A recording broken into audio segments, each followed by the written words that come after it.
Zanage 4. We have Shingo on 2 squads. So it's an interesting way to kick things off, but I'm excited about like the variety we see as this game has been out for a while. A lot of characters get a lot of love, a lot of great players piloting them too.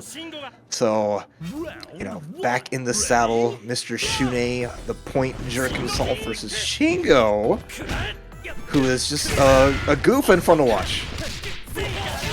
So, I mean, at least for this one specifically, Shingo can definitely make Shun'ei hurt, but, I mean, Shun'ei is considered to be one of the best point characters in the game for a reason. Exactly this, man. Some of the best OP in the game, and sometimes you get hit once, and you get your entire pockets ran. That's just the way it goes. PerroSᵢₙ kicking it off right there. I mean, you have the amazing buttons, jump-ins, that crouch A that is just monstrous, right? And PerroSᵢₙ just looking like going through the motions. Oral Farm Johnson is a pretty great name, by the way, so I think that definitely fits how they're playing right now. A little too far for the command grab, but got thrown for their trouble, so that's going to give a little space for the Dino.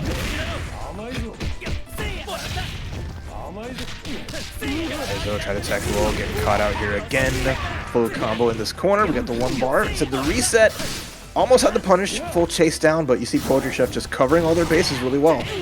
Yo! Yeah, a great whiff punish, had the spacing. Didn't get the full combo, but it's not going to matter. We picked it up right afterwards, and an all familiar face here, making it to the anchor as we do see this Shingo once again dispatching multiple characters.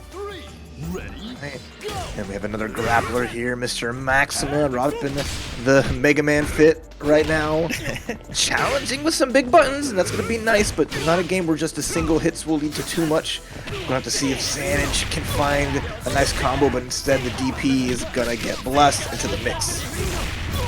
Yeah, we have all this meter to work with, so we can go for good combos that give us good resets. Got thrown on the reset, but PerroSᵢₙ just backs up, looking for that moment, not overextending, I should say. You can see them waiting for the right time to press that far C, confirming it and taking the first game. And that's twice they've had immaculate spacing, not just on like the tackles, but you saw the EX from the Dino, just right in that perfect spot to get that hit, to get the combo. And PerroSᵢₙ, you know, great awareness of so many little things, taking that clean first game with the OCV. I appreciate people not trying to stand in front of trucks, you know. You just like, no, you don't need to dodge the truck. Just stand outside the range, let it cross by you. Don't get isekai today, and maybe you can live to fight another one. Well, at least Zanage gets one more shot here. Thank you real quick for the sub, really appreciate that. Now, yeah, once more time. Shun'ei just doing what he does best, and it's going to be tough for Shingo to really get out of the situation, especially in the beginning of the round, not any really bar to work with. But gets a kick and a critical hit. That Shingo kick is actually an extremely annoying tool for any character to play against, just because it comes at a crazy angle, and it can come from jump back as well. So that's one of the reasons why sometimes you see Shingo on point. We do have, hopefully, I saw him scheduled on here, PerroSᵢₙ, who also plays a really strong Shingo. It will show off how good that tool can be at times. Maybe we can get PerroSᵙ to show it, but I think Shun'ei is going to stick on the board for a little bit longer until Zanny has something to say about it. Yeah, armor command grab goes, a little bit of something, some damage and momentum. Another big bite. And now we're pushing Shun'ei to the corner here, but again, the Shun'ei with a little bar. Gets hit by the tackle into the bite. Doesn't get much more. Had a joke of opportunity, but at least we consistently are finding hits where we can. Oh no, got thrown on the roll. There's an opportunity for sure. The EX command grab, not gonna be enough. An opportunity, up pixels, all that's necessary, but the closeout for Zanny and the Dino. And indeed, we'll get to see a little bit more Shingo. Yeah, we're gonna get Shingo in the Kyo colors coming out here. Let's see what PerroSᵢₙ's Shingo does. Getting caught though by the Dino slash. Interesting spot to be in. Another throw too. Zanage with their first lead in this set in terms of a game. Nice, got thrown out of the cancel. There is a gap in that, trying to implement that far C, but Zanny's doing really well with the Dino, spacing out and using right options in the moment. Gets it that time though. Far C confirm, double critical, get attack on the super. That's some good damage. But the wake up throw again. up close and personal, you're gonna get gripped in some ways. But now you see PerroSᵢₙ keeping that distance once more, waiting to see if Xanage overextends, but it's gonna be the level 3, taking a bite out of Shingo! This is one of the coolest level 3s they've ever made, man. It's so sick. And with the neutral level 3, the climax hits. PerroSᵙ is now down to Isla. Another the crazy solid anchor. It's gonna have to be in control. Run through 2 more characters, but I think King of Dinos ain't gonna be long. Yeah, we can close it out here. Gonna use the super to make doubly sure we clean it up. PerroSᵙ gonna take Isla to the anchor war, and we got just the Maxima left, but. You know, I'm gonna say, there's not a lot of Maximas in the world. I don't know too much about how this is supposed to go. It might not be too bad for Maxima if he can find a way to cage this Isla down. Yeah, gonna be tricky. I mean, you got some interesting buttons, but it's so hard to deal with the power of Islas. And then, right now, I already see just the mix-up working all the way through. That should do it here. Yeah, good stuff. PerroSᵙ gonna take it 2-0, moving on through the bracket. That's what it kind of was like. I'm not really sure how that matchup goes. As soon as I said, I was like, oh, Shingo kick is like really annoying for it gave me success because the best players in the world are putting together this character. And we'll move on to another character that gets put together quite a bit nowadays, Angel, which I love that we're seeing a little bit more. Because she is just one of the coolest characters ever. All right, coming into Diez versus Softie. And no one does Angel better than our friends south of the border, and just North America in general, right? You don't get to see her too often across the pond, so already you see Diez just going to town, immaculate pressure, getting these knockdowns, and just running the show. Yeah, loving the control right now. Softie does find a hit, create some space, but a very nice EX through the fireball, trying to get a closeout on the round. Not over just yet, though. In the quarter, right where K-Dash wants you to be. All right, pressure's there. A little bit of damage from Softie's side, but the crouch C, not a bad button, but the pushback enough. Diez finds the sweep and gets that early lead here. Yeah, great closeout. That's kind of the character in a nutshell. You play her on point. If you're nasty like Lao Yagami, you play her second, and you try your best to steal characters. Ready, you getting some big hits. That having a juggle point no matter what, just allowing so much. Big chunk of damage, not a lot of bar spent. Stood up too early. And now Softie is getting pushed up. Nice. Backing up afterwards. We saw this from the previous round from Diez. Just back up into that space once you have a nice life lead. Do not need to overextend. Softie's trying to find their way in and cannot find that right moment as the Angel running rampant, taking it to the anchor character. Yeah, that was nice. All the situations being played well, and kind of like that, just getting the life lead, chilling out. Don't have to overextend, especially in this spot. We slide right past the pillow. Meitenkun already stuck in this corner here. A lot of respect you got to do against this character with some really nice reversals, but we're not worrying about those right now as Diez is just making these great reads.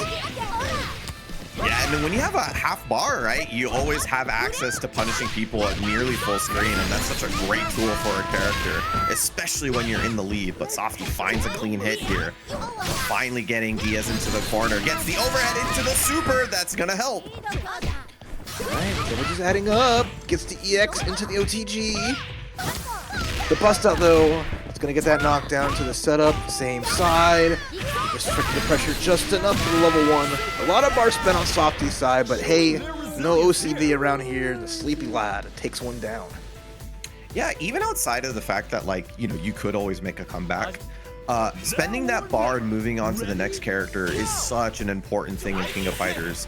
You don't have a lot of time to play against these characters, so you're gonna try your best to gain as much information as possible, right? So like even just playing Softie for a second, you saw the Benimaru, you saw a little bit of Diez's movement. If you get to that character earlier next time, you'll have a little bit more information to work with. So spending in those situations, even if you don't feel like you're gonna win, is so important and definitely worth it. Nice job as Diez. Closes it out with Benimaru. Just going fishing. Character that can put out buttons, put out hitboxes, and cash out if you happen to run in it. So Softie's going to have to navigate that obstacle course if he makes it again there. But right now, Angel once more returns against Decay.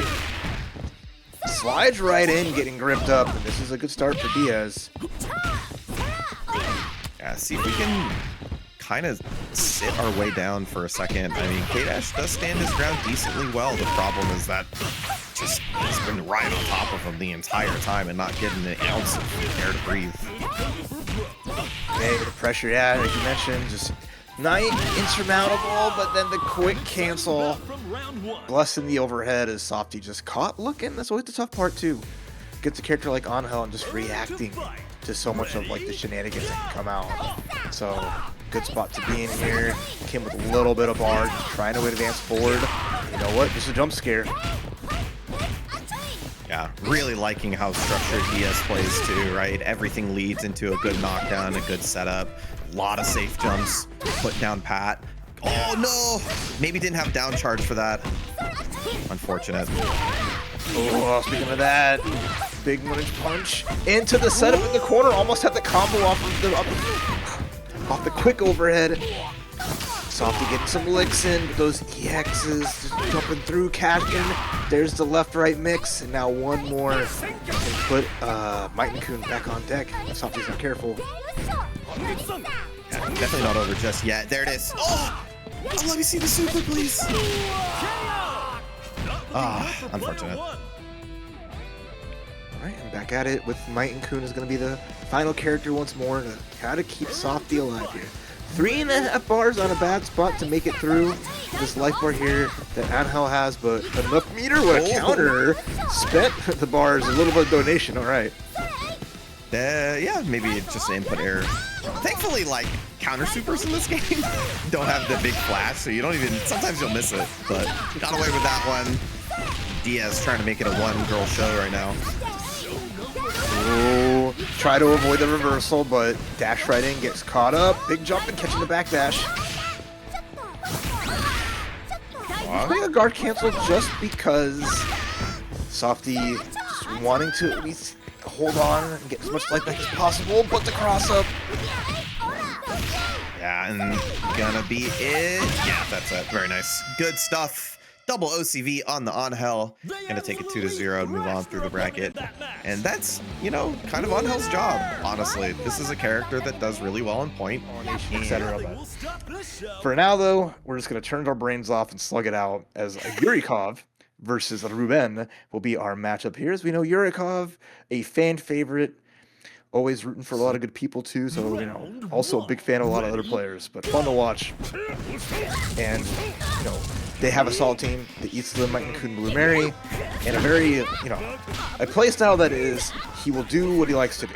It's very hard to not just condition Yurikov, but just keep him from just going all out. Yeah. Yeah, he's a very interesting player. I think when he plays at advantage or a disadvantage, you can definitely see how he changes his approach. So we'll see how this one goes. I think that, like, playing Isla on point's pretty interesting. Normally we say the Blue Mary and Meitenkun can kind of take that spot for him. All right, yeah, that's another of the mainstays of Yurikov. The run-up grabs, locks going. Nice defense here on both ends, though. It's very close. Run-up throw. Get the whiff. Good rollback. Ruben has the right spacing. Ooh, far CE. Putting 2 fists to chest. Great footsies there towards the end, right? Just getting that whiff punish by doing the run-up, hold back, and waiting for that far C to come out. Benefit of Isla as a character, right? One of the best far Cs in the game. Another Parkinator. Nice. Immediate catch on the crossover. This guy can run you over, hits like a truck. But I think Isla can do a lot of damage, especially in a matchup with all the mobility that she has. But a whiff like that's going to pay the price, and that's the right answer, finding the roll forward into a quick whiff punish. Yeah, kind of surprised I saw the advanced strike. It feels like we've been seeing a lot of rolls from Ruben. But, ooh, okay. All right, we're going to put some damage on the kid. I like it. Right? Hard knockdown. Yeah, we don't want to ruin Cradle just yet. Didn't know Wes the wake-up roll, and that's okay. Yurikov now is going to be able to play. And with 3-bar here, I like that. Yeah, spend 1. Yeah, that's the only problem with the max mode, right? Clark doesn't get that much value out of it as opposed to other characters. It's nice, for sure, but, like, it's all even now, actually. Yurikov with the lead. Right, wake-up jump, though. Hold on. Gets to tackle, but no follow-up, and Yurikov is going to back roll into Clark's loving arms. Oh, no. Nothing afterwards? All right. Oof. One more. Oh, the DP was holding that one. Good damage as well. And Yurikov going to be able to close it out over the Clark. But we do have just a little bit of life left. Rio has the meter to take it out if we find the right angle. Round start. And he's going to try to say goodnight to the kid early. Just a pixel left. There it is. How much you can do there. Poking to the face. The parry read at the beginning, just saying, I dare you to punch. Come on, man. This is the son of Mr. Karate doing a damn good job, and it's going to lead us to our anchors here as we force the big whiff on the slicer into some nice damage. 1-bar available now for Ruben. One nice DP can lead to so much, especially after a nice knockdown. Yeah, I mean, this could be a little annoying for Blue Mary. She's kind of short range as a character and has to rely on her air buttons, but they're extremely good. Gonna get the max mode confirmed. Are we doing level 1, level 3? Are we keeping it simple? Yes. All right. Right. It's gonna be close. Stay with me, all. Dynamites. Wing. Good chunk of damage. Off the light's not crazy, but now we have to strike throw it. And that's always hard to deal with. The regular throw, the sway throw, or just the weight can be also strong. But nice from Yurikov to find that moment and cash out big time. Yeah, definitely a scary moment towards the end there, right? Because with all the meter that Rio has, could have definitely let some good damage as Ruben takes it to the order select. And for how close that match was, I'm kind of surprised that he thinks anything's a problem. Yeah, looks like we have Iori Yagami assuming the anchor position. I kind of like that. I think Rio was at the point when Rio was like the guy at all times. Yeah, definitely saw Point Rio just running the show because of just amazing. Besides, like, just the solid kid, great damage meterless. Pressure is always really nice there, and then that level 1 knockdown. You didn't really have to spend more than that. Yeah, I mean, even now, right? Unfortunately, didn't enter today, but Lokov runs the Rio point quite a bit and sees great success with the character. So definitely still viable in that position. As Ruben, unfortunately, gets put into the corner versus the Meitenkun. Yurikov also switching up his team composition to what I think is his kind of tournament default of running Meitenkun first. Yeah, there's always the part because you see, like, again, Yurikov, especially on defense, is like you give Yurikov a reason to not be challenged or to not want to challenge, and we'll just go for broke. Like, okay, I DP'd, you blocked it, you didn't punish me, so I'm just gonna keep doing it again because you will never get a beat on how Yurikov prepares that defense. Jumps out of the command grab. Nice sequence here as max mode's gonna get evaporated here, and that time finds the advanced strike. Yeah, that's a classic Yurikov setup to going into the advanced strike in the corner there, but you see Ruben kind of overextending a little bit, kind of grasping at straws, looking for that hit, but it's not over till it's over, not until the Iori's gone, and that's why the character's on anchor. 2 bars can lead a lot. Neutral reversal, though. Yurikov just making sure, hey, even trying to press a button doesn't gonna work. Advanced strike again with the knockdown, and now, yeah, quick meaty. GG's. Meitenkun OCV is just, the training wheels came off as Yurikov was like, this is how I play this game. Hold on. Yeah, it seems like Yurikov always, like, kind of swaps his team around, maybe character, so I'm pretty happy to see him as well. All right, and then on the opposite end, I want to see the team locked in because I was quite looking at our other squad. But yeah, Iori KQ for ViolentKain. Again, straightforward characters, all strong. Do one thing very well, and that is just be in control and keep your opponent from really being able to kind of catch the soul. Oh, the mix-up working out. Didn't believe in that close A, though, unfortunately. So that's going to give VK an opportunity once again. Okay, the classic Iori mix-up of one Rekka, no Rekka, with a big whiff on HawaiiMonkey's side, and going to cash out some solid damage. Half that life just evaporated off of the one bar. Yeah, kind of the unfortunate part of the character. Some high execution stuff necessary to make her work against the best, and VK takes the opportunity and closes out that first round. Yeah, just a couple whiffs is all it takes. And you're seeing just the power of just a simple point Iori, no longer chained to having to do far deactivate max mode, even when it just cost like 1 bar back in the day, 14. Okay, Joe on the opposite end though, a little bit of bar to his name. He's gonna find the EX kick, and we're gonna get a nice extension, almost, but drop the DP. I was gonna say not so bad until VK now turned it into another Oki opportunity. Nice punish! There you go, using that great jab to work and get some good damage off of it. Right. Go for the slide to catch, and the wake up. Close seeds, gonna get the anti-up, but the trade is in HawaiiMonkey's favor as they find a character down, get a little good amount of life back. He's gonna go up against the K. Well, it's a K with a lot of bars, so you gotta be extra careful here. No confirm off the counter hit CD, but already shoved them to the corner exactly where you want them to be. Nice throw tech from VK as well. And I think HawaiiMonkey, well, I was going to say he was fine with that up until he got the 2B. And now VK confirming into good damage. When our shades indoors, we're too cool. He's gonna get the extension off the minute spike. Hard knockdown as well. And now, hope you like guessing the standing low. Good block. You're still stuck in this tricky spot. Oh, couldn't quite get the confirm because he was crouching, unfortunately. And VK closes that out. Took an opportunity. Once again, it's just one moment. HawaiiMonkey looks usually pretty good, but VK takes a singular mistake and turns it into a round. Right, Dolores though is going to be the anchor here. He's going to have to do a lot to get past this K and have a chance at the KO. Slidey is going to find her way in. Off to the corner we go. K with 1.5 bars, so one small hit can lead to so much in that corner. Chance! Oh, no! Alright, not dead yet. You hate to miss out on an opportunity, but you're still in the game here. Gets the close B once again. No confirmed. Just a little bit of nerves, I think. Alright, ViolentKain though, not going to drop those. Now it's down to just a simple guess. Instead, far D, anywhere juggle. Doesn't go for the super though. Drop some damage. Yeah, kind of wish you would use it just because you're in Maxima. You're not guaranteed another hit afterwards. And yeah, VK going to close that out. I mean, we're finding the hits. That's the sad part, is like we're finding the moments.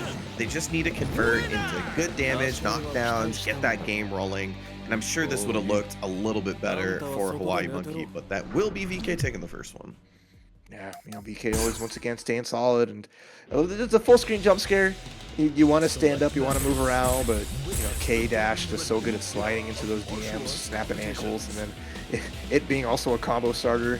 It's just, you know, one of those ever-present things is like, yes, KOF is a game with a lot of mobility, a lot of moving around, but you have a character that can snipe you with a low from downtown. It kind of makes you feel bad.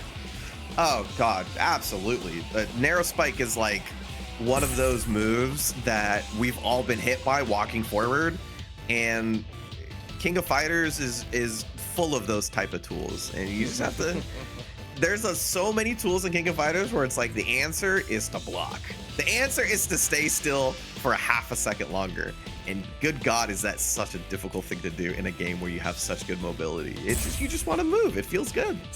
Looking at that character select, and I was just seeing Mature and Vice stuck behind the lock. Set our girls free.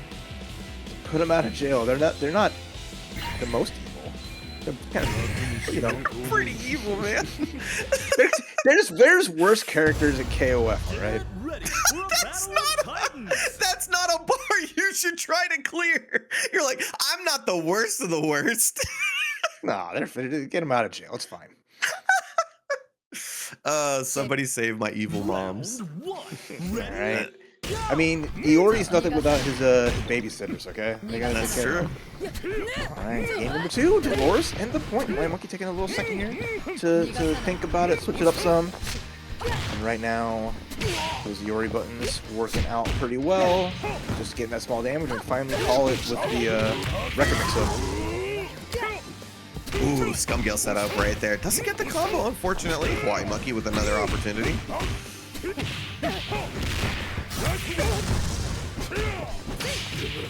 Alright, close C. Cross-up's no good. OTG. Now it's just a point of either a trade, we'll lose it out, or tip, or just, you know, might as well throw out the crouch D. Why not? If it works, it works. And it definitely did work there for VK. Gonna put the Luong to second. Most people are playing her anchor now, if you do, or sorry, point now, if you see her at all, but she is really good in this position. Historically was here before this last patch, so I want to see the combos. This is where you really get to see the execution shine. Yeah, I mean, like you mentioned, yeah, the range, great combos, great way to view that meter when you have the opportunity, but Iori from ViolentKainTxC once more, just, again, nice and solid, found the way in, found the big hit, half-life gone, and now it's time to guess. 3 bars too. Just find an opportunity, but didn't find it at all. VK running rampant with the Iori, and it's just one character left for HawaiiMonkey. Yeah, that extra jump in was so much, but a 4-bar Joe. Speaking of execution, you have a lot of potential here, but I don't want to see just potential, man. I want to see some big stun combos. I want to see some just all the way bringing it in. If we can find the hit against Iori, because right now he isn't giving up anything for free. Just takes the EX afterwards. Almost got that whiff punish and tried it with the FAR-D max, but was just a little too short. Oh, all right. Wait a minute. Wait a minute. Can we get rid of the Iori? We're going to try to. Oh, yeah. That was an expensive as hell round. That cost 5 bars and change, but hey, you can't take it with you. Cash out. It looks good on you. Good thing is that Joe can slow down the game quite a bit, right? I mean, not when you run into a boot, but like a great fireball, great DP for anti-airing. If you can just get an opportunity to play some neutral, you can build that meter back. All right, now ViolentKainTxC is putting that pressure. Recognizing too, we don't have a bar for guard cancel, so we can just add all this great K pressure, especially with meter, to make that guard crush. And there it is. Playing for that the entire round. I love that from ViolentKainTxC. Finishes the job and just, yeah, went into that saying, you spent everything, and you can't ask for a better character to just add on, like, to steal, not just steal turns back, but like make you extra scared. Uppercuts and like a little bit of caloric as that little cherry on top for some fun. So we'll see how that plays as mature like Vice, 2 of the characters that came out like right at the tail end, right before like City of the Wolves came out. Both of the characters didn't get to see a lot of tournament play at that point, but you know, as people got to understand how it goes, I'm curious to see how PerroSᵢₙ what he brings to the table with her. Yeah, I would say that, you know, Vice is pretty good overall, but Mature, we'll say, hasn't seen the same love, and it's a difficult character to play in this version of the game. So we'll see if we can see a little bit of extra from Perro trying to run down Shadow X's K-Dash, but couldn't get it, and now Shadow starting the offense. But nice, a couple of really good 2Cs. They're slugging though, tough spot here, as Perros has to be careful with the setup. The overhead catches and goes across the button, and blocks the overhead, blocks the slidey. Wait a minute. No! Didn't kill. That's so unfortunate. And Shadow with the presence of mind to be mashing the DP on hit. What a King of Fighters thing to do. And we're moving on. Perros could have been using a little bar. But, okay. Gets the critical hit on the Shingo kick. Needs a little bit of something, and one more. Should be able to do it here. I forgot how much the critical rec of meter builds, man. It builds like half a bar. It's insane. Look how much more meter he has. This is 4-bar Shingo. I'm so scared. Oh, come on, shoot him. Kill this man. You know what he did to you in King of Fighters 11, all right? Get your revenge, Shingo. Oh my god. Ooh, Kill him. punish. No, that's not it. I think the far C maybe got stuck. Oh, here we go. Come on. No, not quite. Wait a minute though. Still finds the hit with the jump B, and that should be. Please. It's okay. It's okay. We had to get a little bit of meter out of Shadow X before we finished the round. All right. We could have killed, but you know we got to make that extraction complete. It's never complete until you take out Shadow X's full team. Clark on the anchor. He has ran many full comebacks. Ooh. No escape. The catch is good here. 3-bar on Shingo is nice and all, but the Frankensteiner again. Help. He wants me to shake his hands. I don't think it's a good idea. Unfortunate. Unless... Get it on the other side. Critical hit again. Oh my god. Oh, crit. Look how much the pose. He's just like, what did I do? Oh, I can't love that believe pose. Oh, that should be it. Nice. Good close out. Pero taking the first one with the Shingo. And you can't... This guy. I can't ask for a better way for that round to finish with the... Bonk. I love this character, man. He's so cool. He's such a goober, but he just hits like a truck. He just has that... It's like, he's potential, man. Even if he just goofs around, he goofs around, has no faith in himself sometimes, but he definitely has that power punch that comes out of nowhere. You're just like, what the heck? So what does Shingo's criticals do? So he has a % chance on all of his moves to get a critical, and if he gets a critical, he gets different properties on the move, and they tend to be pretty damn good, including extending combos. So you have to be a Shingo specialist to know exactly all of your routes on whether your moves crit or don't crit. And it's what makes the character really hard to play at the highest level. Yeah, having a little bit of RNG, you have a couple characters in fighting games that have that like capability. It's always interesting. Nice feint on the fireball, catching Shadow X, just trying to slide in, but nope. Mature keeps her DMs locked and closed, and it cleans out the round, blocking that DP. Petros is looking extra sharp right here. I mean, he's made the Mature work better than I've seen a lot of other people make this character work. But, I mean, Shadow runs 3 characters that can always take it 3 back, and see if Iori can make up the difference here. That's a good start. Okay, there's a better character to put that pressure, but the tech throw, not bad. Gotta put a little bit more bar and Mature, but, I mean, the sweep and the CD into the slash, I think, is super nice. But right now, Shadow X gets a full combo, extend it, let's go, let it rip. What's the G? Yeah. It will be a nice setup for the closeout. Needs some air-to-air with the jump C in Shadow. Good comeback. Had to spend quite a meter for it, but does get most of his health back, all of his health back. And now Shingo, the problem child, he's back up on the screen.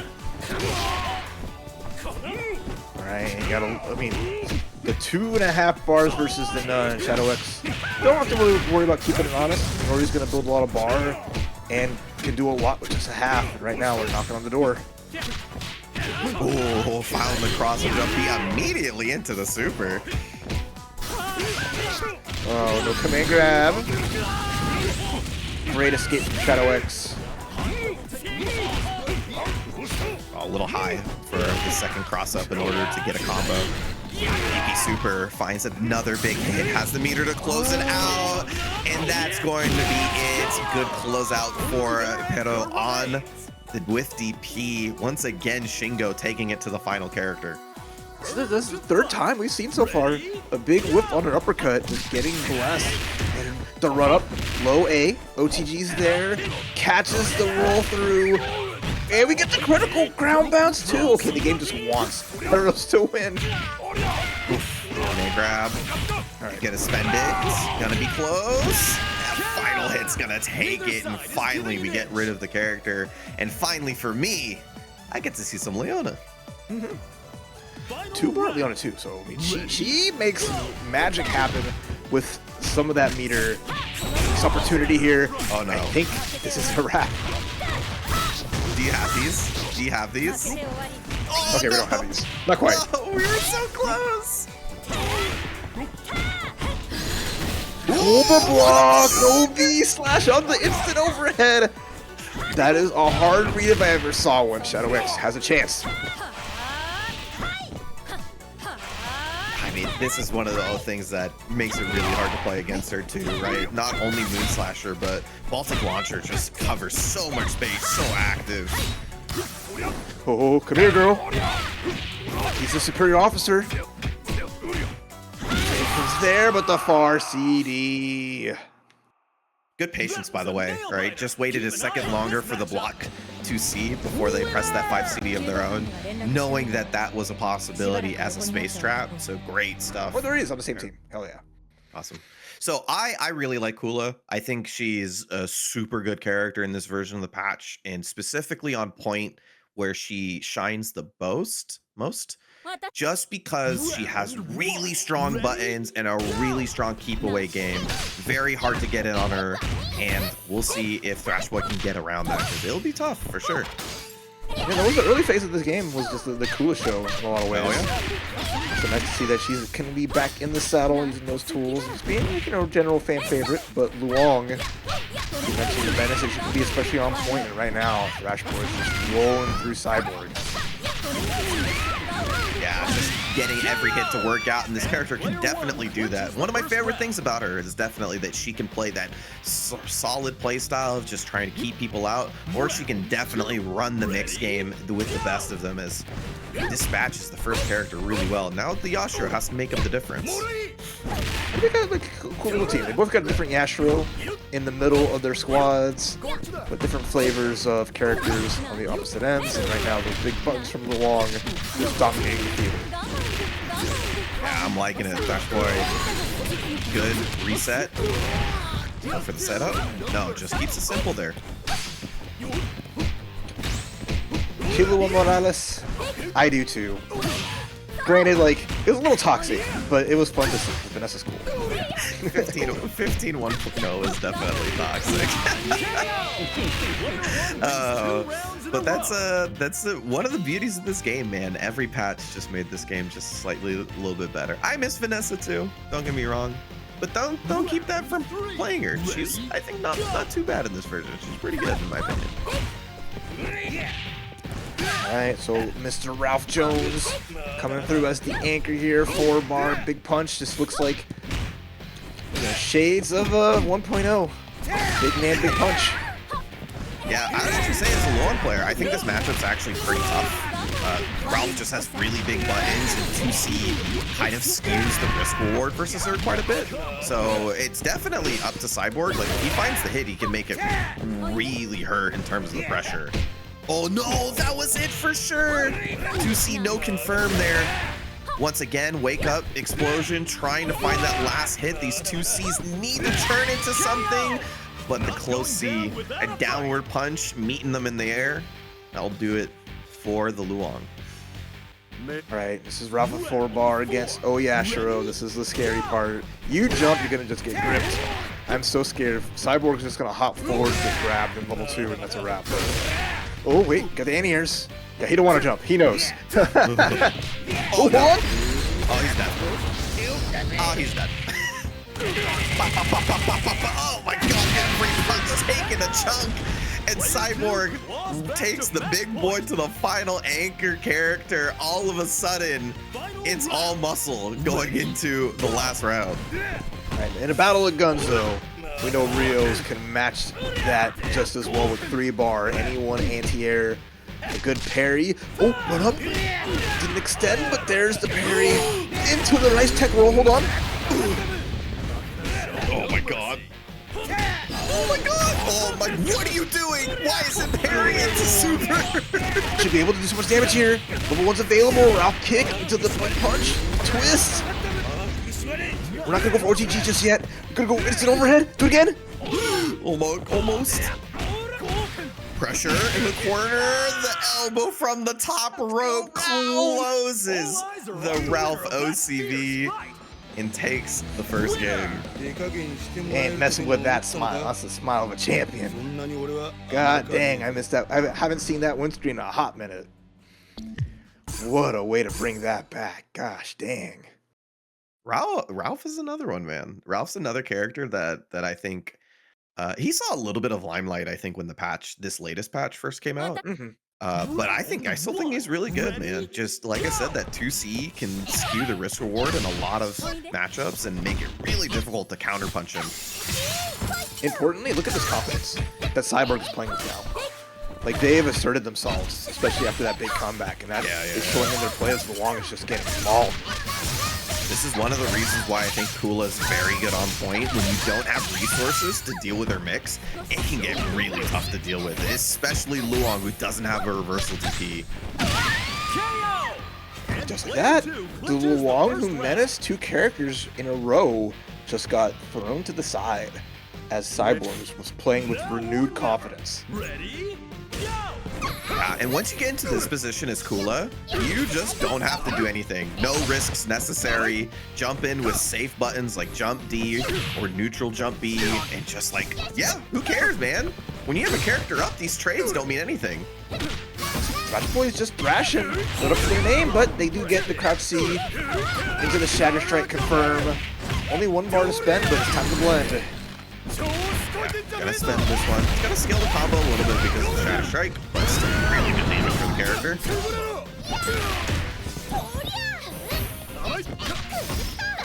Almost. Jump CD. Try to get that jump C, but a good backdash from Cyborg. Gets a double overhead. Pretty even here. Cyborg would love to get another character down. Gets the uppercut. No whiff punish, but now 1 more hit could be really good here and set up a big victory. A running DP, the Shatter Strike just out of range, and Cyborg gets a nice and easy punish with the 5 CD. And the situation has flipped on its head, and now the Rio having to make the full comeback. Can it happen for Thrashboy? You don't have all the meter like you do with Ralf, but you do get the double send Pukyoks to at least get rid of Kula. But now this is the hard part. Every character going down only makes Cyborg stronger. This is a 4-bar Yashiro, just as scary as his Orochi counterpart. Yeah, I mean, both characters have the various opportunities to have huge damage. Finds a nice 6 feet into the confirm, and we're spending all of it trying to put as much damage on the table early on. The pose. Give me that 70% of that life. No big deal to the big man like me, and now it's all on Thrashboy. He gets whip punished to death. Jump a button of all buttons on this character, and he's full of them, but that one just incredibly active at a great angle downwards, closing it out for Cyborg, taking it 2-0. But okay, AlbaC has been the big factor here, that we're the unknown walking over Kula to get to this point. Let's see what they bring to the table. Yeah, a couple of switched characters for Perro from the last set that we saw him. He has had a Shun'ei for a really long time, so has had a Goenitz, but the Leona stays on anchor. We'll see how this one goes down. Yeah, I mean, like, Geese didn't, he still has a lot of good stuff, right? Oh, yeah. It's not just, Hasbro. There was before, and there's more opportunities to have a chance to fight back, but, you give him a little bar, you give him a chance, he's just knocking you down, dumping you, and just cashing out big damage. But Shun'ei, though, the point game. Yeah, you just need to have great defense against this character. He has a couple of buttons that help him in this matchup. Close A is actually really nice to meet him in the air, and 2C just reaches the sky nearly. But they're not clean hits unless you commit to a confirm that is very scary. Speaking of scary, the errant Repukin, floors lava for the Shun'ei character, so takes to the skies, no problem. Takes the first character out. AlbaC, Chizuru, Sylvie, next two. Chizuru, also a very solid character. We haven't seen her yet tonight. Great buttons, great use of meter, and just some nasty pressure once she locks out your special moves. Oh, dude, this is one of my favorite characters in the version of the game because I think she is one of the most solid. But everybody falls prey to the Shun'ei pressure. Rolls out of the corner and gets a hit. Super. OTG's gonna be enough. Closes it out just in time to get the full 300 health back. and we're going into the next one versus the newly minted Goenitz for Perro. Yeah, I'm seeing a little bit more of him throughout this version of the game. People bringing him out, and just like that, you got all day confirm here to get that hard knockdown, setting up that big jump C, and then just now building the safe space to protect his piece. Yeah, this character can be hard to get in on, right? Not only the tornadoes, but the slashes, the 5CD, FAR-C are all tools that are really difficult to deal with. And a good neutral jump just to seal the deal there. PerroSᵢₙ in a perfect spot here. 2 character leads. Sylvie Palo though, she is one of those characters accentuates the anchor position. Her damage is absolutely absurd. But the stubby normals can be hard to find a way in and find those hits, and Perro's just making this hell for her right now. Oh yeah, and what she needs is basically the space to move forward, and this character makes it so difficult. Look at that perfectly timed EX Tornado for the kill, and Perro's taking the first one in here, and this our first set in top 8. Yeah, I think it's just kind of a tough matchup player-wise.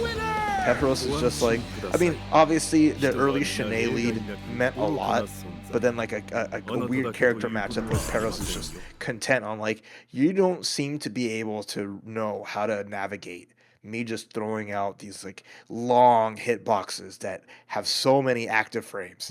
And as soon as you run into the blender, he makes good use of every of the tools. Yeah, I mean, it's one of the reasons why Goenitz saw a lot of value after the latest patch, right? EX Tornado is just like this free, very active hitbox that you can get a combo off of. Whoa. What a far D. That's a rare button for this character. Good, but rare. Alright, give me that. Okay, doesn't go for the hard knockdown. A-okay. In a perfect spot. D, uppercut, and a whip throw. Giving a chance for Perro to come back, but never mind. Beat the active frames on the armor. Nice, well-spaced 2D. Getting that character dealt with, that's such a big win versus Shun'ei. Just button placements have already elevated really high for AlbaC. Ooh! Keeps it cheap. I like it. This is the Geese I'm used to. Big buttons, big pressure, and just he is aura farming so hard right now. It's just so hard to get away from this character. Once he gets you into the corner, he has so many buttons that cover rolls really well. He covers the space in front of him extremely well with not only Shippuken, but also just even 6B on its own. Just covers that space extremely well. And all of a sudden, Leona's the only one left. Quick aside, I am not ready to see Geese do EX OTG into combo. I know. I was like, word? You weren't letting this happen in this game? Oh my god, I can't wait, honestly. Okay. Quick low kick into the full combo here. We're going to try to maximize the damage, maximize the stun. Get the earring for the setup. Good block here. AlbaC going for the roll. Blocks the overhead. Light punish. And gets a sweep on the follow-up with the big jump in next time. Boom. Yeah, just goes for the carry on that one. Oh, why are you pressing? Predictable. Oh my god. Using that advanced strike really, really well. The neutral jump CD! The confirm it into 2D! Oh my god. Oh, they're feeling it. Okay, the confirm! Okay, wait a minute. We spent a lot for this though. Nice hit. Roll forward, the slash, little something, but the jump. D boots the face. So this is the AlbaC, the AlbaC that beat Kula 2-0. I see. I had to like look up on the side. I was like, I did not play Maximum Impact. I do not know what Alba's last name is. Is this a reference to something? But no, that is not his last name does not start with the C. So that is just your Alba, man. That is the Alba that is running everybody's pockets today. Oh my goodness. Round 1. Again, another huge turnaround.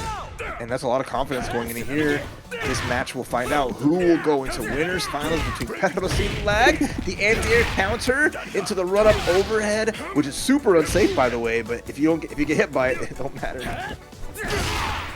That's why, I mean, you just, it's a normal that he doesn't need in his kit, and it's a good surprise tool in those situations. Nice confirm into the EX Sun Wheel! Oh, getting extra damage off that counter hit jump CD. And like just challenging Shun'ei extremely well in the battle of buttons versus buttons, but now Petro's finally elevated, getting some momentum here, but the far D, as soon as we had space, just the snipe!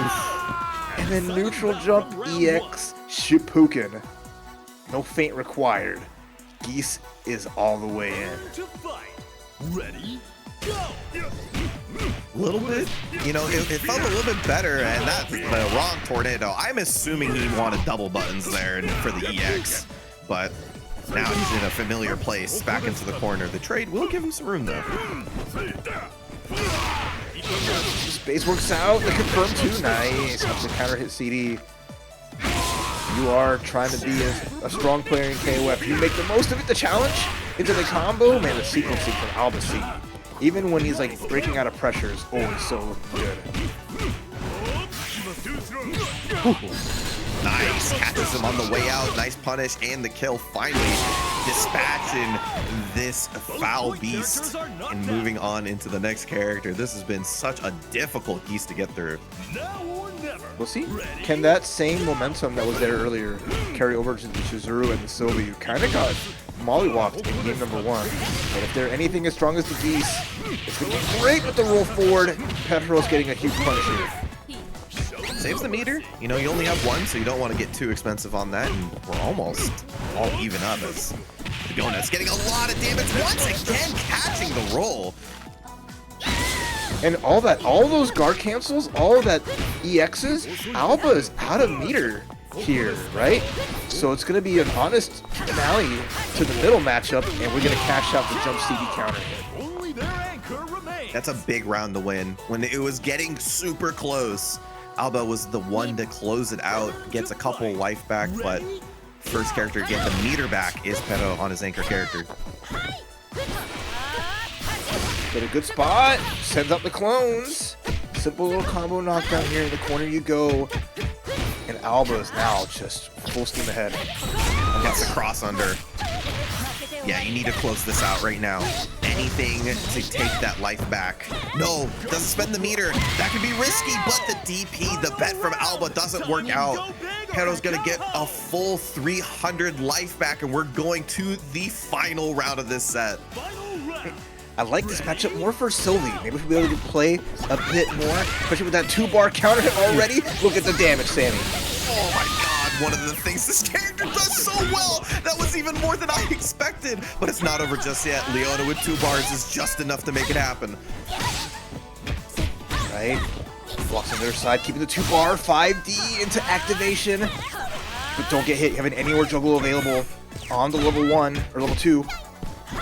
Baltic launchers are, yeah, I think the Baltic launchers were just like to waste time. The dead zone! No, it doesn't get a lot off of it, doesn't have meter. Okay, and air's good. No catching the landing.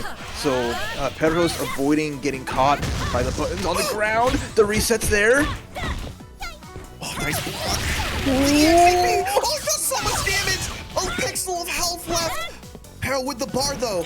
Can he make it happen with the resources necessary? Alba finds the time to get a run-up throw. Takes it 2-1 and moves on to our winners finals. Not the worst one to put on the list, but yeah, historically the Dino takes that spot. So putting that on the bench for now, I don't mind that one bit, as Sylvie is a fantastic character. Also goes on point pretty well for a couple of reasons. Like I said before, her properties on her specials are extremely good and difficult to deal with. She has a lot of good frame data, so she can really annoy people on point when you don't have the resources to combat it. Yeah, and you also have a character like Heidern, who wants to play at a distance, has some good like fireballs and stuff like that, right?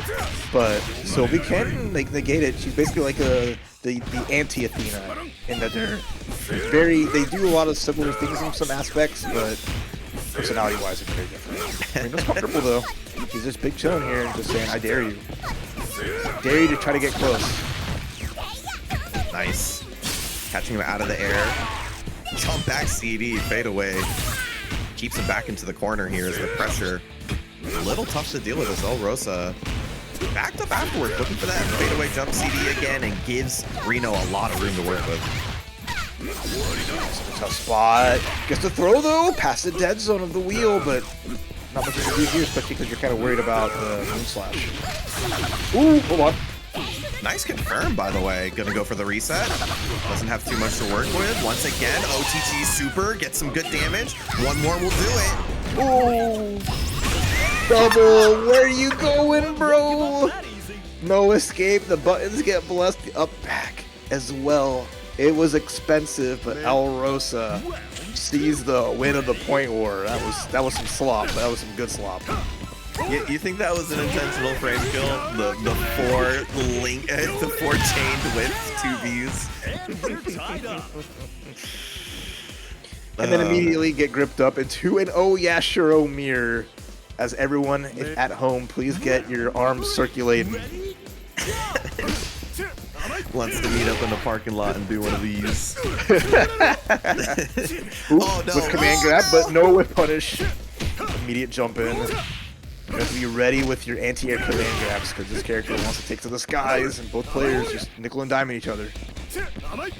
Yeah, and both these characters kind of don't have like specials to throw out. They're not chipping you to death. They are looking for their moment to get in and stay in.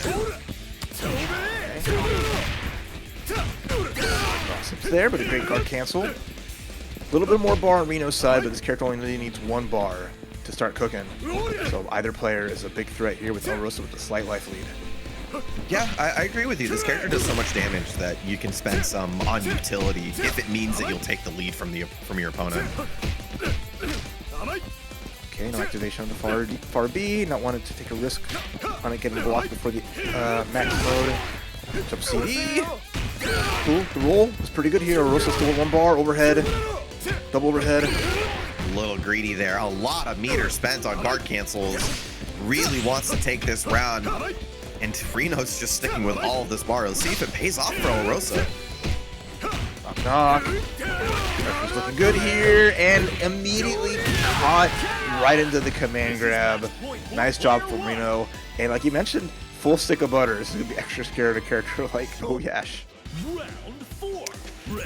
And it's really tough, man. Like, you spent so much trying to bet on that round, and it didn't work out. Now RINO going into the last two characters with all of this meter.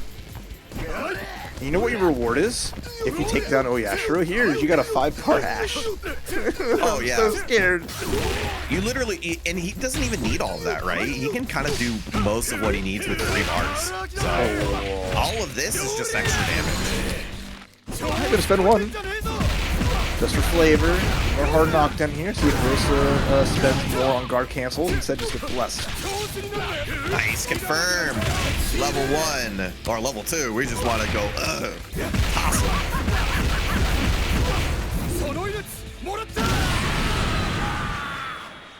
Posing on him. Drawing the power of the earth. As RINO cleans up a good first game. It was pretty, you know, Rosa came out swinging, had a nice little comeback in the point war, but then just winning that O.Yashiro battle just set RINO loose.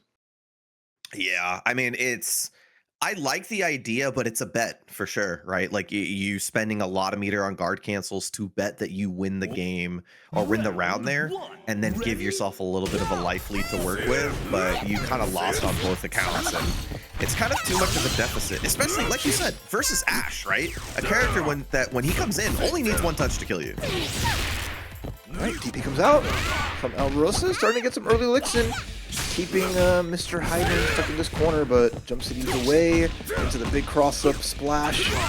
And now we're back to just the mid-screen. Nice. Gets in the corner, so a little bit of extra damage here. Nice reset as well. Okay. Layering it, the throw. Just to run up, crouch B, that should be enough to finish the job here. Level 1, maximum damage. And Rosa, okay, good start. Yeah, taking advantage of Reno's patience, he is a very calm player overall. And just sneaking in that command grab helped him quite a bit there. And he'll take that trade if Dolores. Reset back into neutral. Nice whip punish onto TNS. I love when I first heard that sound coming out of it. I'm like, God, can we not get away from little shrimpy girls yelling Totsugeki as they dash forward? Wake up auto combo, or target combo, into level 2. We just had enough of this. This is what most people would want to do to Sylvie Paula. I understand. Casually chuck child into the sky. But no more children left. Ready, go! Only adults. This is what adults do when they hang out. They swirl their arms and then toss each other around like ragdolls. Oh, are you trying to press? Command grab comes through. Try to get to the reset, but RINO was scattered it out. Yeah, maybe a little too cheeky there. Normally we see the roll mix there, but RINO had it that well read, and now it's his opportunity. Okay, again, we try to escape. Lead for RINO. One bar though from El Rosa can set up the blender if you get the right hit.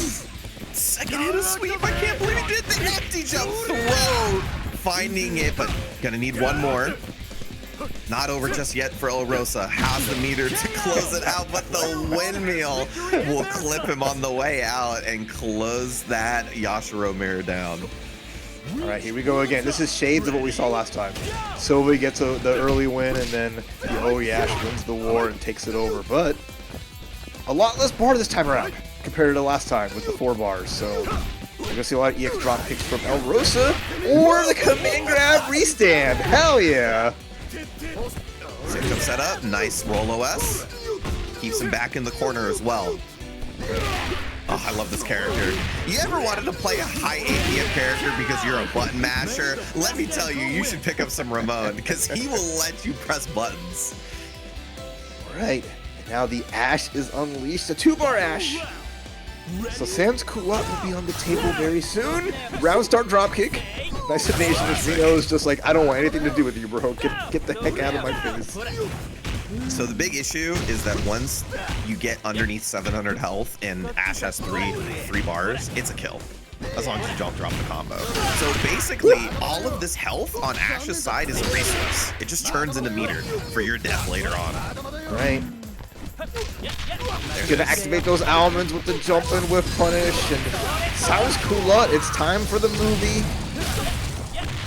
Should be a pretty simple one too. I haven't seen this one in a while, you know? I'm pretty happy. Is what I would normally say.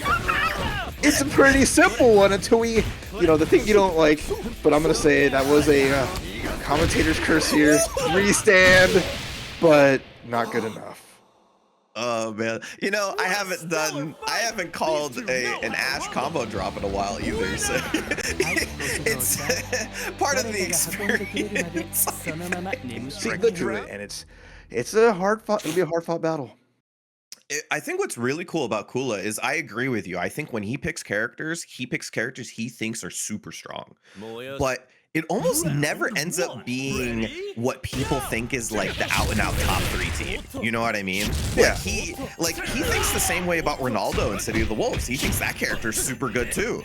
But I don't think anybody's saying that he's like in that caliber of like what we have been hearing for like Kotomaru or Rock.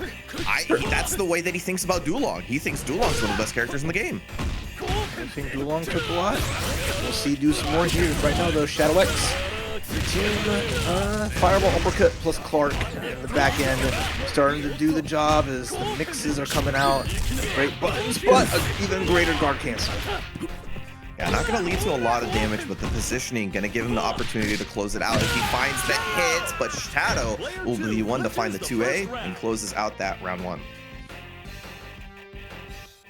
Okay, Duan is in effect here. I'd really do like a character like K against this, because you just have such great hitboxes on a lot of things. And of course, just Shadow X's reactions, absolutely stellar. 2 good anti-airs, uppercut, and then the launch. Yeah, let's see if we can get that blender going. That's kind of what you want to do with Luong on second. On point, much more of a control aspect character. On second, way more willing to use leader to really make it a one-player game. All right, so far so good. Cashed out some good damage, got rid of K-Dash with minimal losses. So pretty even here, except for the meter, which is still going ShadowX's side. First blood and Kula here. First with the reset in the corner, doesn't catch the roll, but obviously starting with a little bit of a lead here and some fantastic anti-air choices. Iori's finally in. Gets a jump and punish, but not a full combo, and a great guard cancel roll again on the fireball. You cannot autopilot those strings. Kula will call those out. One of the best at using universal mechanics. You can see how even a character without a DP can really excel getting around other people. As we try to get a big lead, and I mean, I get it, this character does stick out normals, but another EXDP going by the wayside as Kula really runs it back with this Duolong. Yeah, and you know, it's been every game of ShadowX has kind of had, oh my god, Far C running 3? Running 3! Planting a tree? Okay. I mean, if there's any Clark that can make magic happen, ShadowX's Clark is top class. Oh no. Frankensteiner. Just making just buttons whipping around each other like ships in the night. But Shadow finally gonna get the dispatch this duel on and going into the final round with a little bit more meter. Alright, big man Clark. Clark's still in it. As ShadowX's bread and butter, their ride or die versus Benimaru's Kula is so adept with. This character has just been, you know, stellar all around. Great, you know, we haven't seen him yet tonight until, well, so we saw him once. It was really quick. But great anti-airs, solid buttons to chase down Stellar, and then any EX can just mean magic. Bro, what a confirm, too. Getting the slasher on the air fireball, air A+, man. Ooh. Wait a minute! Wait a minute! Show him the fitted. Crunch! Where'd your life go? It's all so even! EX tackle, we're gonna go for the hard knockdown, and now, yes, for game. Overhead. Oh, the Frankensteiner! Yo! On the EI? Oh, that was so sick. This guy is so good, man.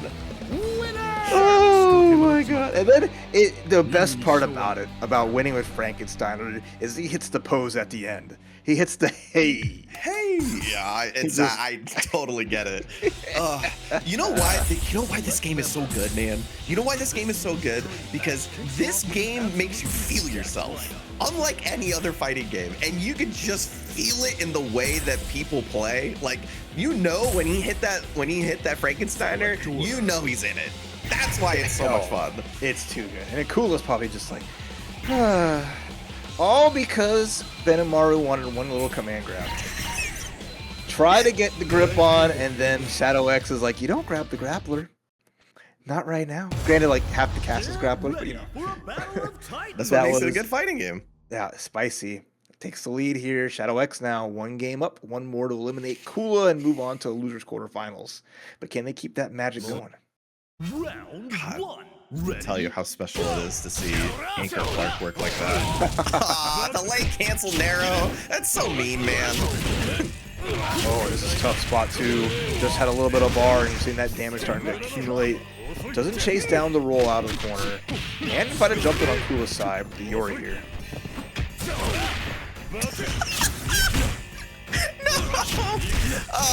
These late cancels are actually so mean. Alright, finally, I've had enough of this. Alright, and life lead now for Kula. Light extension, hard knockdown, soft knockdown. We're gonna make our DP here just to get some space. There you go. You want to see some old tactics? You want to see some late cancels? I got one for you. The oldest one in the book. Late cancel Rekka closing it out for the Iori. At least that time we didn't see an errant EX uppercut, but still plenty of chances for ShadowX to throw it out. Oh, no scum gale on landing. Double grips up for ShadowX and getting some damage here, trying to even up the score on the character. Confirmed. Very nice. EXOTG. Gonna need one more. The setup. Looking for the DP there. Doesn't find it. Oh, Doshita. Yeah, we answered that question. Whoa, no. Quick clip. Cool, not want to spend bar just yet. Unless they get a chunkier hit. Maybe. Remember, this is a game where, yeah, very nice. EXDP leans him a little bit forward than his regular one. Should remind you, by the way, EX guard cancels, or sorry, guard cancel blowbacks do kill in this game. It is of an old generation of fighting games. Not many ones do that anymore. Okay, though. Benimaru in the middle here. Sandwiched up, trying to make something happen. Gonna extend it. This is a party starter, trying to cross it over, but a good mash out. Kula. Yeah, Kula made a great read there. Shadow's been doing his delay option just a little too much. Oh, level 2 though. This one's gonna hurt. Light DP for the better Oki. Gets a jump in, double jump in, knocking on Benimaru's top, and it is now Shadow X one character away from moving on. Oh, I didn't even notice we put the duel on anchor. This is not a character that sees this position often. My man really wants to blend, right? I mean, it's King of Fighters, right? We talk about positions and optimization, but if your character feels it, he can go in the anchor and save your team. And okay, nice save. And Shadow X spent a lot of bar in neutral, just trying to like flail around a little bit. So Kula taking advantage of it, 2-bar lead and a full life duel on, but we've seen what Clark can do. The Clarkinator is ready and raring to go with 1.5 bar. Bro, his anti-airs on this character are insane. How does he place a far D that well on this character? Oh, wait a minute. Wait a minute. Oh, I think you wanted this matchup, but you don't want to be here. Oh, try to up jump. Try to catch maybe. Kula doing something, gets a jump seeking counter hit. Extension. Have the mix, and gets the left side mix up. Gonna need one more. Oh no, caught him on the way out. Has 2 bars to work with too, so that should be a nice closeout for Kula. The plan works out. Duel on anchored. We'll take it and tie it up 1-1. Yeah, I like that decision. Putting a duel on the anchor, right? I don't want to deal with the Clark with the Benimaru matchup. Even if Benimaru feels like they have that slight advantage, let's get even more advantage. The maximum range on all these buttons from duel on, and being able to do more if Clark makes like mistakes or whiffs, as so many more ranges. So good calls. I'm gonna say that like 99.99% of the duel-ons in the world cannot play that matchup versus Clark, because it's like duel-on doesn't have defensive options without meter, and he has to bet super, right? So it's just like, this guy is just so good at keeping people out with duel-on and finding the hit that turns into Oki. He just makes it work on the anchor position like that. Oh, tried to Rekka, point blank, didn't quite work out, and Shadow X is got a little bit of a life lead here, stuck at the corner, trying to jump out, spent some bar 2, made the space, and got back to some nooch. Still not a solid hit. There it is right there. Yeah, gets it with the 2C as well. Immediately spends that bar. We've seen Shadow pretty liberal with the meter on the point Iori. Nice, a little interesting idea, but we hold down back. Kula taken out. It sucks because, like, I hate to see a close C activate for proximity, but it's like, if it's close enough to activate, it should not whiff. So that just really sucks if you're Shadow X, who didn't like do anything wrong. The game just said screw you. You know, there's unfortunately a lot of things that go into proximity activation. It's a big balancing factor in both this game and City of the Wolves. But now we're playing the mirror to see if we can get the closeout, can attack on the level 1. And there we go. One Iori down to the other that can only exist. One Yagami. As Kula still sitting comfortable though, as a 2-bar Benimaru, magic and sparks will fly, given the opportunity, but both backing up, showing that little bit of respect until they start going crazy. Funny to say that, I feel like the Benimaru needs to be the one to pull his weight on Kula's team, but this is a good position with the meter behind it, the fadeaway EX fireball. Gonna be good damage here. Roll out, no punish. Perfect spot for Shadow X. Doesn't get the air here, no jump B instead. Yeah, very nice. Finally getting some good work done on this character and going into the Clark, but man, it's Shadow X's Clark. It's not over till it's over. Two whole characters though, and two tough matchups. Aced the Benimaru, couldn't ace the duel on. Only 2.5 bars, a lot of good resets and a lot of good reads. Yeah, and this character just controls space so incredibly well. Meitenkun just being extremely active, hard to punish. It's going to be really difficult for Shadow to find that moment. Doesn't quite get the cancel, and there is a chance here.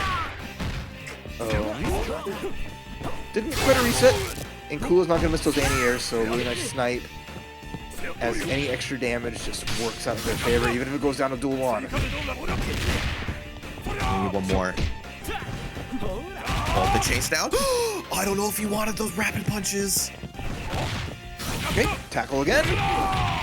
Nicely done. Benimaru down.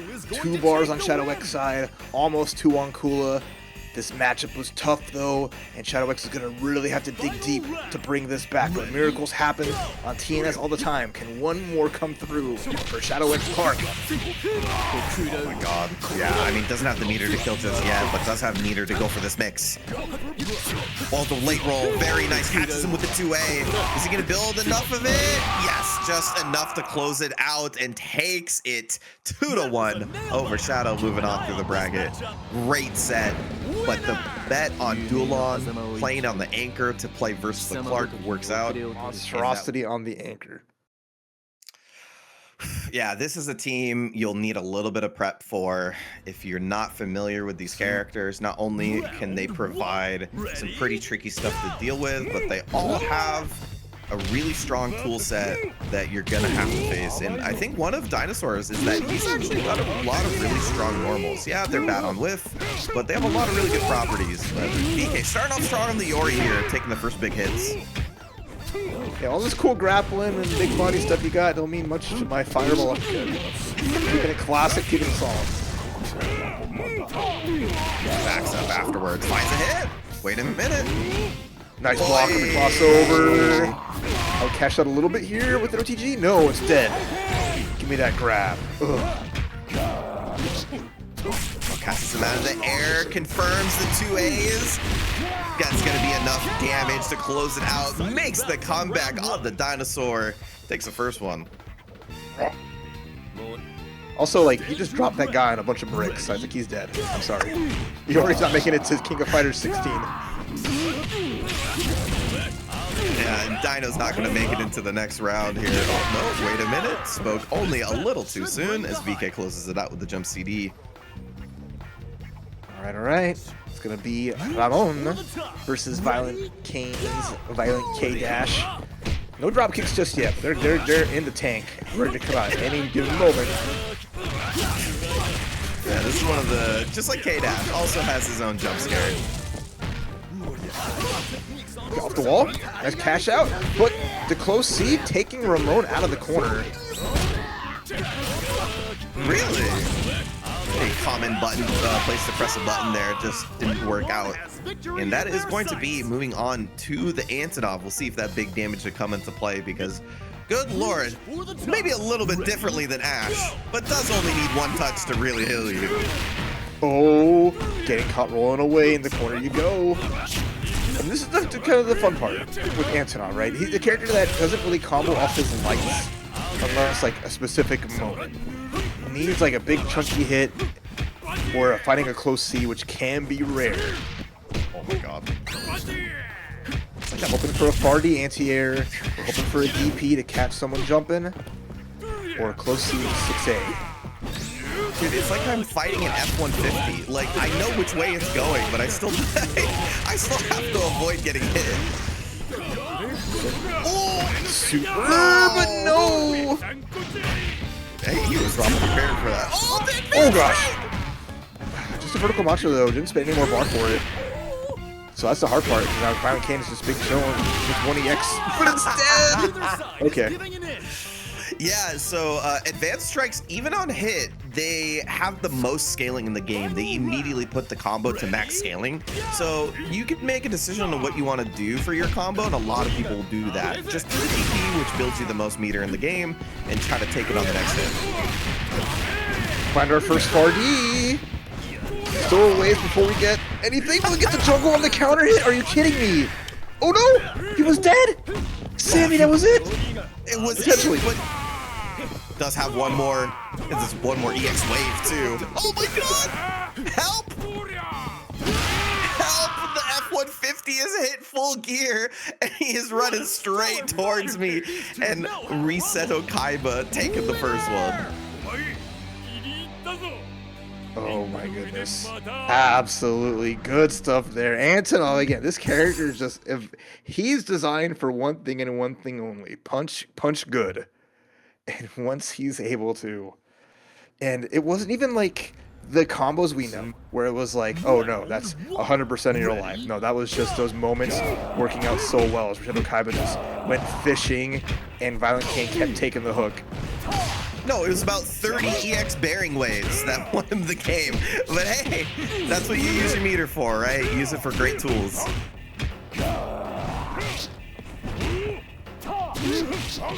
That one like counter hit jumping into the crouching D was actually the funniest thing.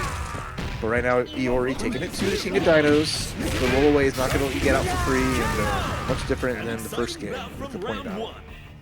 Yeah, tough stuff. Character does have some decent Oki, but having some slower buttons makes it hard for him to get away from pressure.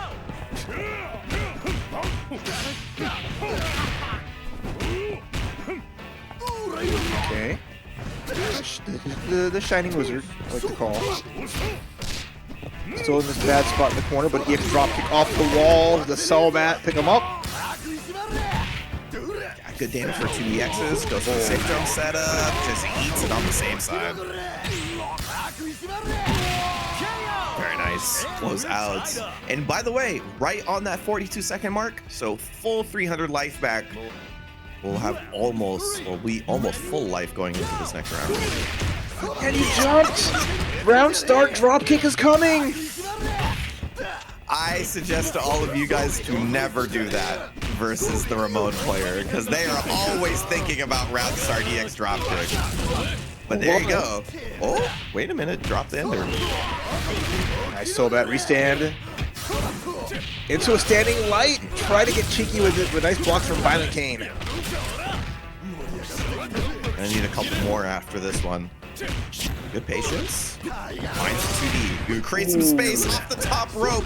Crosses up for the positioning. Good blocks from VK, but can't find the opening. Alright, blocks a crouch D. Tiger headbutt into the command grab. You thought it was your turn. This is just pure shenanigans, and that's how it should be. That's the beautiful part of Ramon, right? This character has some really strong tools, but he also has some pretty crazy stuff as well. No drop kick yet there, so ViolentKain gets to live with Kyo another day. Not dead either, and no command grab for you too. A good read from VK. I know his EXDP does some of the best damage in the game, but that was like full scale that it still did so much damage. That was crazy. And guess who's back? Back again. Big damage imminent. You see like 8 whiffed buttons here. Oh, I'm getting caught on that command grab. So anyone hit, I think Kyo will just back. Okay. Ooh, still got tagged. VK's getting a little antsy here. He's getting caught by a lot of stuff he shouldn't be. And the EX vertical macho until level 1. It's a guess for game situation. The wake up throw. Gonna need a lot of the grabs if you're gonna make it work. In the command grab. Splattered Kyo all over the pavement. Reseto Kaiba. 2-0 over ViolentKain as Antonov, the big man. These are cool characters. We know the squad. We got Heidern, O.Yash, Ash. So it's not double Yashiro Ash this time around. Sticking to it.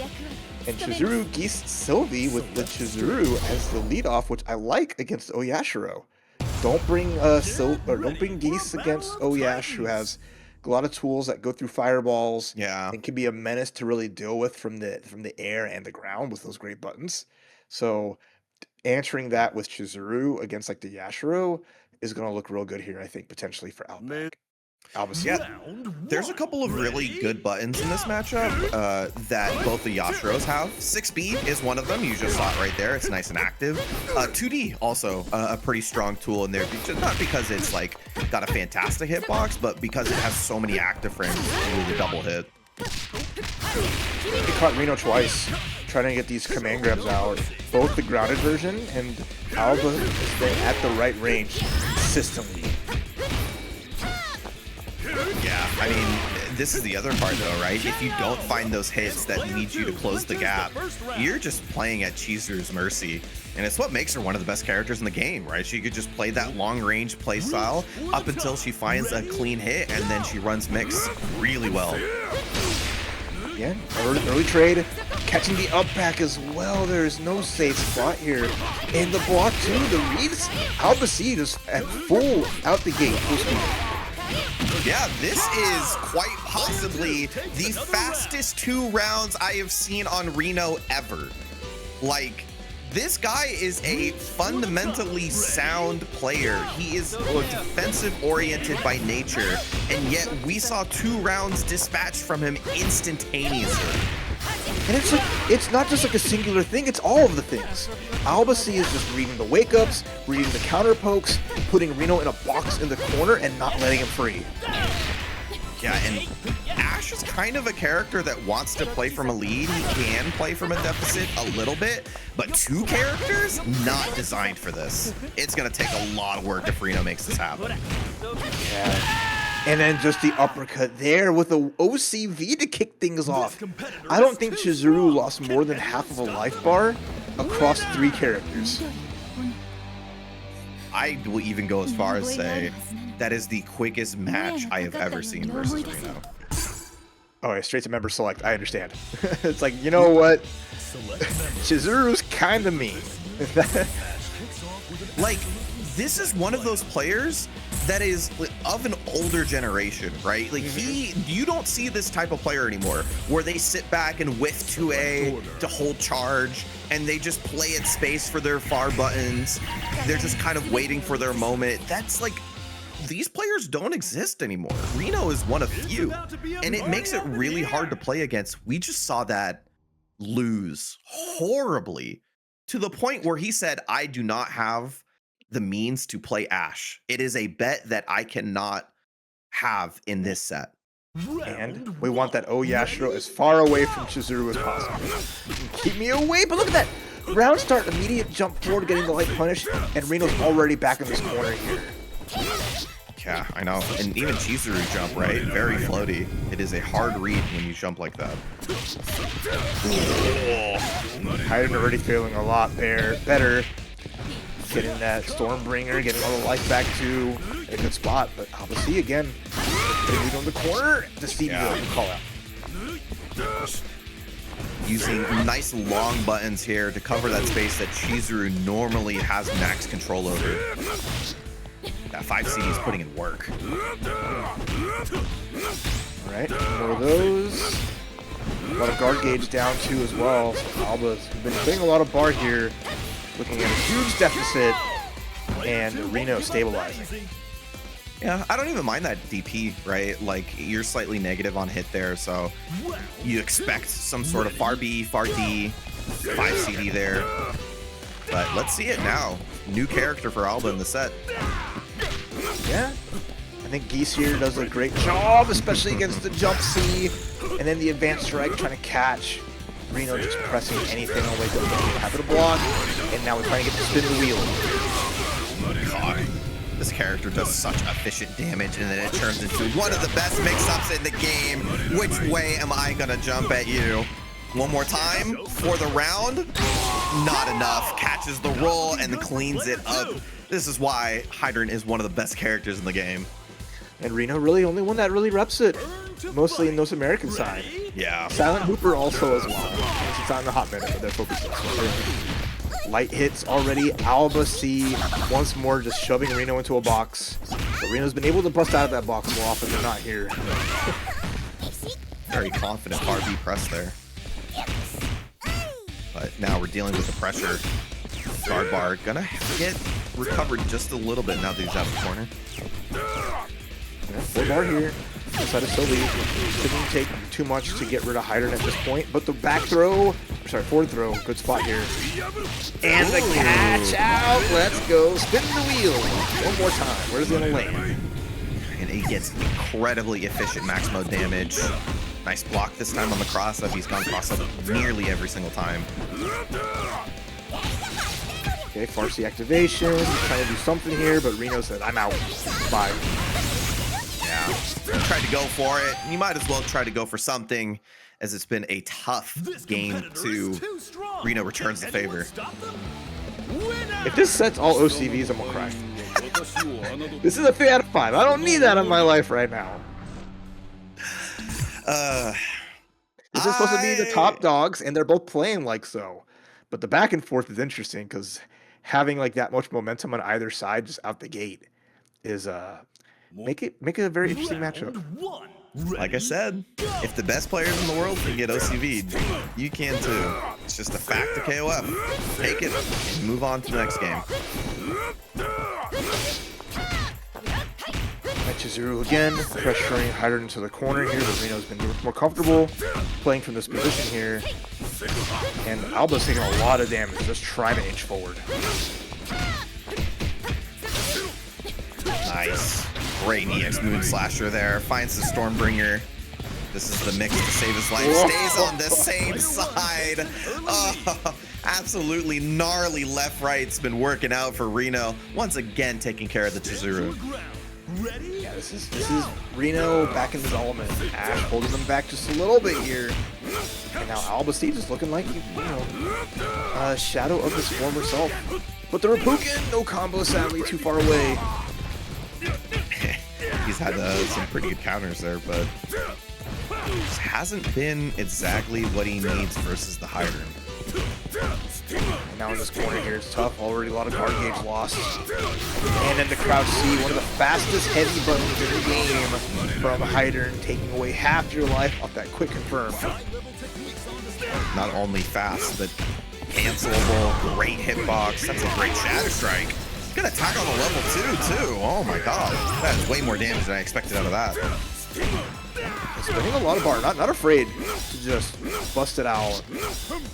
Didn't do Reppuken, so instead the fireball does hit. And a big jump C. But the wake up! Advancing strike! My man, AlbaC is just like, you know what? I know. I always know. The answers, I got them. All power to you, man. You can make hard reads like that. You're a step ahead of us. Alba trying to make the difference up on the Geese. It's gonna be hard. This character doesn't do maximum damage. He just has really good buttons. Good buttons though. O.Yashiro here. Just needs one simple hit, and that guard cancel roll forward is gonna do it. AlbaC's gone too many times to the well of cancel into Reppuken. Part of the benefit of being ahead and having that life lead, being able to use your resources to punish stuff like that. Nice. Backdash DP. EXDP does a good grip as well. And the corner carry on that super solid. So now you have to this corner and gets tagged by the advanced strike. Plus frames. Waiting for some sort of reversal option there. Nice pickup here. Back on the level 1. That'll be enough. Just the value of Sylvie as an anchor. Yeah. So efficient here, especially in AlbaC's hands, which is going to even things up and give us full life. Although the meter lead for RINO is huge. It's not an Ash, but all it's going to take is one bar to put the blender situation in RINO's favor. It's 2 touches instead of 1, but man, this character can find that too pretty easily. Especially if you don't have like good keep out tools, right? This character, Sylvie, she wants to run in on you. Nice EXDP once again. We're at a point where one hit from Alba actually will finish it off. Blocks the card, gets the DP. Max mode is about to end too. Oh, guard cancel roll, that's out for the meter. Gets the run up throw. Pumping that DP. Max. Wait a minute, folks. Wait a minute. Right. We're just not even gonna do anything more. Give me that level 1. I believe in the mix. Blocks the mix. And then run up grab. The lead is here for Alba. RINO on the offensive catches the back roll. Oh, gonna be just short, I think. Receive. It's gonna close. It's close. Oh my god, it's just short. The roll away. The XDP.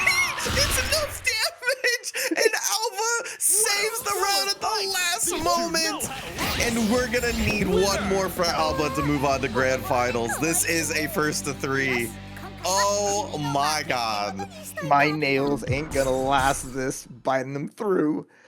How many times we've seen that perfectly timed backdash EXDP as RINO felt a little bit of the pressure, even though they just needed one small hit after.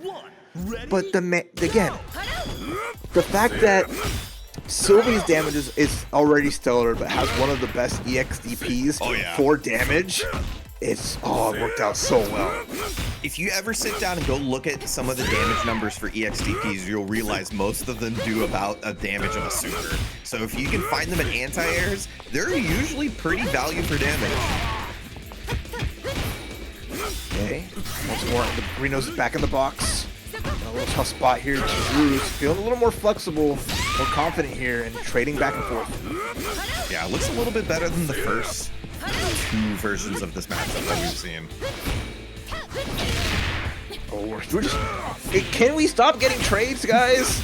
I know this is an even matchup, but we don't need to be perfectly symmetrical. When 2 characters with fantastic hitboxes meet each other, this is what we're seeing so far. Really trying to get that advancer strike going on, resetting plus frames over and over again. Alba finally splits the difference here on this matchup and takes the Heidern.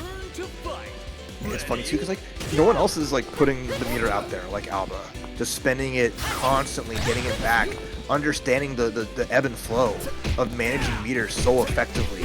Whereas like RINO is waiting for those cash outs, Alba's just like, I got it, I ain't got it, no, not much longer. It's a wonderful thing about how this game gets played, right? You can tell how a playstyle is just by the way they spend the meter. As we did see that cash out into the level 2. We're getting rid of this character nice and quick. Nice. But now that's gonna put in the Yashiro versus Geese matchup. Ready? Go! Both very different in their styles. Ooh, good whiff cancel. That could have been extra dangerous if we didn't whiff cancel crouching E. Well, nice. Doesn't get the confirm, but does have the interrupt there with the 2C. Couple of good ones there. 2-bar there on the side of Yashiro. RINO knows he's going to go for a guard cancel probably soon if Alba goes for another one of those Raku constraints. Instead, it's a run-up grab. Geese in the corner here. Yeah, doesn't get any damage off of it, but the corner positioning gets a great read off of the far B as well. It's so funny. I love the setup too. Like, let me do this string that's slightly negative. You want your quick button, that medium counter, putting up the combo is so nice. And again, we're back to exactly even. Life totals are right there.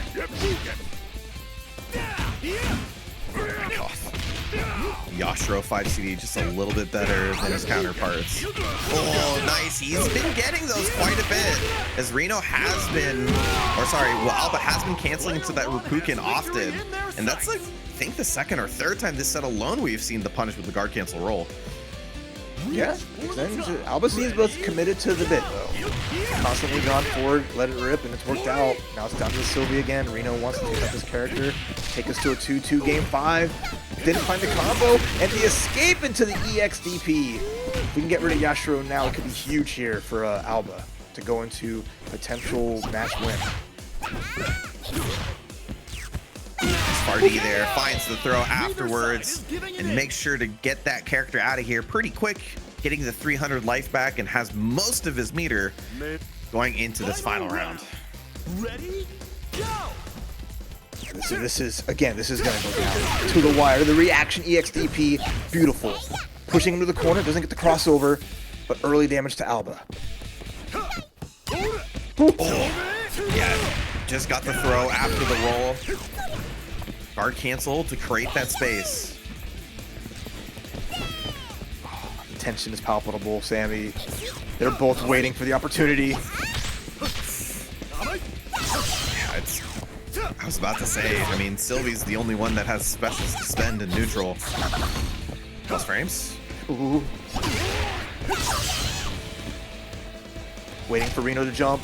RINO not fighting, and there it is, the reaction DP again. He's been so good with that. And Sylvie's especially just so horizontal, can catch people from very many ranges. Oh, counter! Oh, this guy is so good! Oh my god! Nobody but RINO pulling the floor up from under you.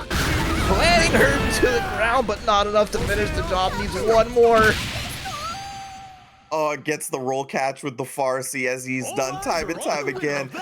My god, I was like air flip, oh no. But RINO, just perfect read on the situation, sees the counter hit and gets the kill. My god, this guy is so good. That's the beauty of KOF 15, those little granular things. What other games are counter hits backdash? Or backdash is counter hittable, right? So if you tag someone out of it, you have that moment. And RINO just never one to give an inch and will take a mile. You know what's crazy about that game win too? Is that RINO lost this point war. And like, you would think that like, oh, that's it, because this has been the big issue once Heidern's been on point. But being able to pull it back, man, this guy is just, it's not over till it's over. We need one more to split the difference. World class, but right now Alba, slight lead here. Anything is an anti-air at this point with Chizuru, the way Alba uses it consistently. Hi, Heidern. One more. Shatter Strike's gonna do it on chip. Matter of fact, Alba healthier than the previous round, but we know that's not gonna spell the full picture. Yeah. I mean, 2-bar Yashiro can bring this back pretty well. I think if Alba continues to hold their ground effectively like they were, they can let it rock really well. It's just RINO's going to find a lot of opportunities here, which may not come. Really seeing the peak of anti-airing with this character, even using something like Far A in a perfect position. Good challenge. Good crouch C. Yeah, and then you give up your throw invulnerability when you tech roll, so Alba happy to run it forward. But RINO will find a big hit, and we're going to cash out 1-2. Gonna need one more. But that's a lot of damage on the table already. You see Alba, even in this position, with a character up, not afraid to spend the meter. For a reason, get those hits, but we finally see an EXDP on the side of RINO busting out, where if that was blocked, that could have been curtains for Yashiro. And then no, I mean, this Yashiro has had many opportunities to press that EXDP. Definitely unexpected in that position. Oh, got thrown out of there. No, there's a couple of startup frames on the throw invulnerability, so you can't do it immediately. Beauty of one frame throws in this game. Alright, the guard cancel roll backward, which means RINO has no meter to escape the situations. Gonna take guaranteed chip here. Nice whiff cancel, catching the backdash.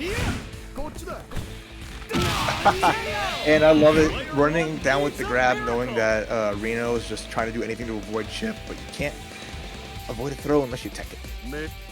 Stand your ground. Ready? One more character left, and he doesn't have the meter he normally does to make comebacks. Long road ahead of this O.Yash. I think it could be extra tough here. The 1-bar sets up the party, no problem, but I mean, Geese is a force to be reckoned with great buttons of his own and control, but we do find the start. Yeah, I mean, not only just the damage here, which is pretty good, don't get me wrong, but the OP afterwards, that's what you're here for. Oh, whips the jump C, but we still get the hit in the CD. One more time? Yeah, spend it now. Try to get this character done and dusted as soon as possible. Just to get the maximum life back. Finds the hit that time. It is underneath the 42-second mark, so 250 health back, but the thing that matters more, the meter on Alba's side might split the difference between these two players. See, and that 3-bar on Sylvie's here. Didn't get the punish on landing with the crouch B.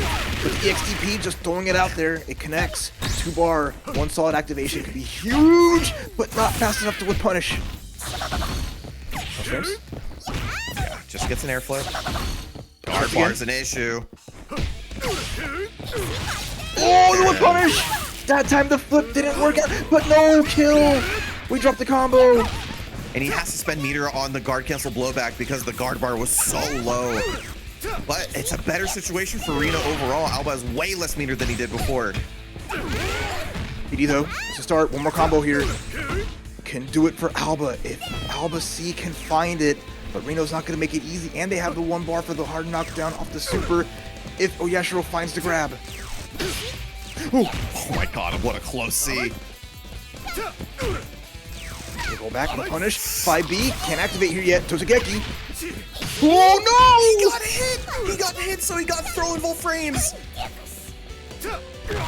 It was punished activation, and that'll do as Alba waited for RINO to fist pump into the sky. Far D, counter hit, activate, kill. Sylvie Paula finishes the job for AlbaC, who makes it to grand finals winner's side. Mental fatigue comes into play as you're going along through a tournament. So that's why, you know, when you see like miraculous runs at offlines where you're like, wow, this random guy got top 8 out of nowhere, and then they like fall out immediately afterwards, it's probably because, man, it's tough to get there in the first place. I might have my back. I was about to say, when I feel fatigued, I just go for the nearest cup of Okazemi coffee and get recharged. Oh god, this guy's good at his job, isn't he? It spoiled me. I was gonna say that without Nightbot coming through. I'm so mad. Like, I was like, oh, it would have been so good, but never mind. I love sponsors. They pay the. Oh god. Get into this one. We got Kula running the Rio and Dulon on second, by the way. Remember, we saw the Dulon on anchor for the matchup purpose. But ooh, wait a minute. Tag on the DPs. Right. Rio coming through here. Shingo kick. I'm so scared because it's just a little bit of flailing at the end there, but a far C from Shingo. Taking it there, PerroSᵢₙ┃ showcasing Mr. Yabuki here, but Kula and this Dulon is a menace. It's yeah, I mean, this character, his moves are a little slow, but they have great range, right? And versus this matchup, it'll be a little tough. But you saw, like, versus Rio, he does have something to counterpunch with. So does well to dispatch the Rio, but now we are going into our third round, almost even. It's gonna be Ready? Mr. Goenitz, Mr. Goenitz, ready to do something. And I like this kind of matchup against Dulon. Like, we're fighting at full screen, and it's extra scary. They're both menaces at that maximum range. Yeah, and they both have some pretty decent movement, a little specialized, but definitely can get around some options. We see it. Confirm! Yo, oh, missed the ender, but man, that was sick. Guard cancels there, out of grab, knowing we can't get a real punish, but we can at least get a throw. And yeah, far B not going to be it here, as Pepos is losing the neutral. Get punished left and right by Kula. Oh wow, what timing on the Shadow Strike. Goes for the reset and just using the armored move that will give you some plus frames. Needed just a little bit to close it out. Now we're left with a Luong. Ready? Go! Alright, so nice buttons here to challenge at round start. A little bit hard here for Peros. Kula is going to do some damage as well. Into the corner we go. Now, not a big mix, but it's still like, how does she escape from here? And that's an answer. Yeah, this is quite an odd matchup, I would say, right? Normally, Leona wants to, like, kind of counter zone a little bit with stuff like Baltic Launcher, that move. But yeah, that stomp just completely ruins that. Yeah, not much I can do here. The challenge from Kula immediately there. How much we're going to spend here? 20x. Set up the X Fireball, and what a read on the reversal. Yeah. I'm thinking maybe we either take out Leona for another character, or we switch her position. Because I think that matchup is like, I'm really thinking about it, and it's tough. Because like one of the benefits to Leona as a character is that she has some pretty odd zoning, right? Earring has a weird arc and has a lot of startup, but when you're doing it at full screen, it's like a free space control tool. You just use it at full screen. Most characters don't have options to deal with it. And then if people are running in at you, you have stuff like Moon Slasher, or Baltic Launcher that cover the space really, really well. But Baltic Launcher almost does nothing in this matchup. And Earring also can't be set up because of Stomp. So, like, what do you do other than run at Duelon? And that doesn't feel very good. Yeah, but it's what you have to. The thing is, when you look at it, it's just like this syndrome of, you know how it is. Like, we have the game that was made at the beginning. We are adding characters that can be more dynamic in certain ways, and Duelon is such like a anomaly in terms of like, here's this kit of like this range that other characters just aren't designed for dealing with. And whatever tools, like, oh, okay, Leona's got good movement, but good players are going to challenge that pretty effectively. Okay, I can maybe throw stuff out to follow behind. Duelon is just like, I am designed to make your life hell from every range on the screen. And then it's like, well, I wish I would have came out as DLC some years after, so I may have been juiced up some, you know?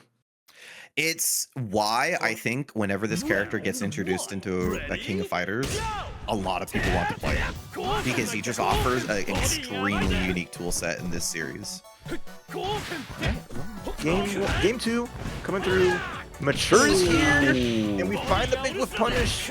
Nothing crazy, but it sets the tone. Yeah, it's the wreck at the end there, and you might as well whiff a DP before this character gets the X meter. But he can also do some good damage, and man, that double dip on the DP gets him so much meter back on his combos. Even as it gets, but looking like a deer in the headlights, just watching that jump D, hard knockdown city, and now you're gonna have to just die.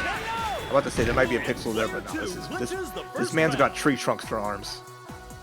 It's one of the things I think makes this character so good is not only the damage, but having access to that meter at all times, because his DPs not only build him so much meter, but he's one of the only characters in the game that gets to put two of them in a combo. Okay. It steals the corner. That was cute. That was very cute. Normally we see this character on point. That was a little cheeky. Gonna give Kula an opportunity. A little high, but stay same side. And hard to not get just chipped out when she has such good, like, advancing specials. Yeah. On the ground especially. A back roll could have got caught out there, but now here's the problem once more. Yeah, you know, for the little that I've seen mature in King of Fighters 15, I'm not quite sure how this one will go down. But I imagine it's a little tough. Ooh. Crouched on landing, a jump in. So one mistake from Perro is going to mean Kula's going to go crazy, but the wake up super, the God Press. To the wall you go, and then the feint cancels off the fireball, gets a little bit of anti-air. That was the sickest answer. What a great read and great recognition of the situation. Flying forward with the wake up button. Nice challenge from Kula. Sure. Unfortunately, this is a tournament stream that is for everyone, not M-rated, so sayonara. Unfortunate, but I think it's left to the character we left in on purpose. We did get rid of the Goenitz instead of this, which I thought was a bigger problem, but nonetheless 4 bars means we can get rid of some characters if we find that hit. I don't know. If we can find it, it's somewhere. Finding anything in this damn training room stage almost impossible, but Perro is the player to do it. Goes for the reset option that time. Doesn't want to spend too much on it because he has a long road ahead of him. Very nice. Finds the cross up. Gonna go for it again. No! Okay, stun though. There it is. Nice. Okay. Alright, that's what you're looking for normally. This is why this character can be quite scary. As you look at the bottom of your screen, she did all of that. How many combos, how many hits? Still nearly has 3 meters going into the anchor. Finally seeing the Benimaru here from Kula again. This is a character that offers so much, just like for so little, in the same vein as like Leona here. So gonna spend that 1EX slash just to be able to get in, and now we're in the corner. A kid on the right, you can. Oh, the trade in the air. Perro will take that one. Jump B, the menace of jump B. Okay, we anti-air. We're just gonna do it again. Oh my god. Oh, earring, convert. A little bit of juggle. Earring again for the meaty. Try to bait out the uppercut by hopping over was so smart. That's it for the meter, though. Kula has nothing. And it's next hit for Perro.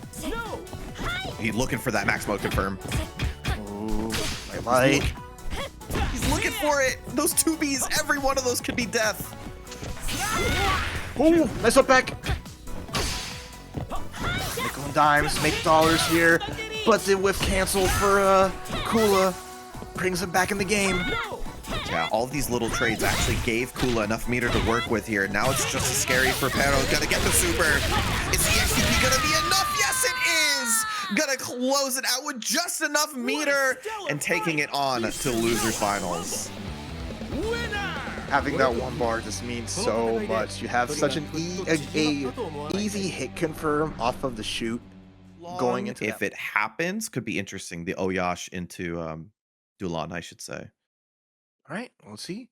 Losers finals time. Winner fights AlbaC in the grand finals. RINO Kula first to 3. The point, Benimaru. He got upgraded to first class to get in the show. Yeah, you don't see this character on point as much as you used to. He definitely doesn't suck here because he's just a great character overall.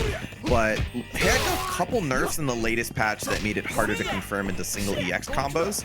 So you tend to see him in the second position or third just because having a full bar for super confirms tends to help that issue a little bit.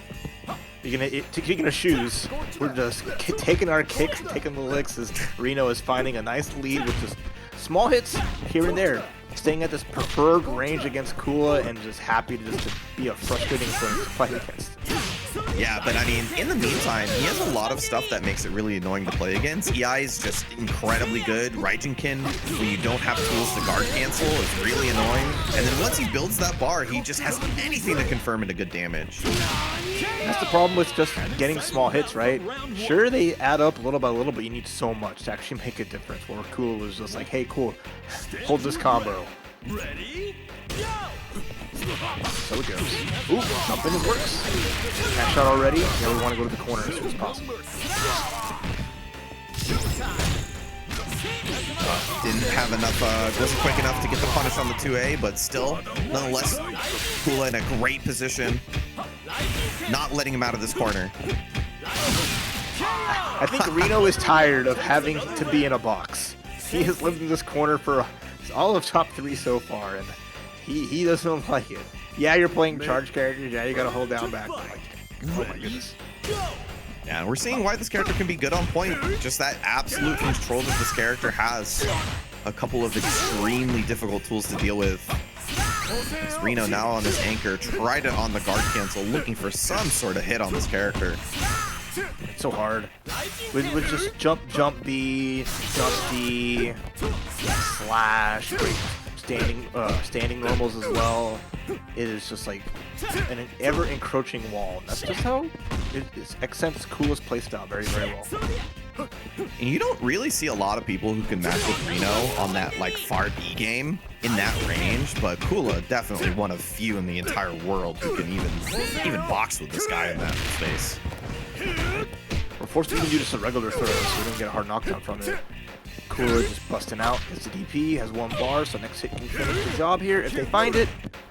Got just a whole bunch of little hits. Like I said, it adds up. Nice confirm. I should say, like you said, it adds up. He gets the super attached to that nice 6B and finally gets rid of his character. Yeah, and you can feel the frustration every time we hit that level 2 super and just start tossing them like we did, like when you did as a kid, like when you're like 5 years old watching a WWE, you just grab the nearest pillow and just like, look at me. Now, I mean, when you're playing from a neutral position, this character can be really hard to get in on. Now you're playing with a life lead. This is gonna be tough. Oh, caught C though. Caught a frame trap. We can extend it here with level 1. We don't get the power of the mix-up. We do get a safe jump, which is it's worth its weight in gold. Oh, got the close C whiff, but did it a little too late. Needed to jump a little bit earlier to get that throw whiff punish. Okay, we still have quick max available, level 1, sorry. Get that extra super here. Not a lot of damage, of course, but nope. No, that's the thing.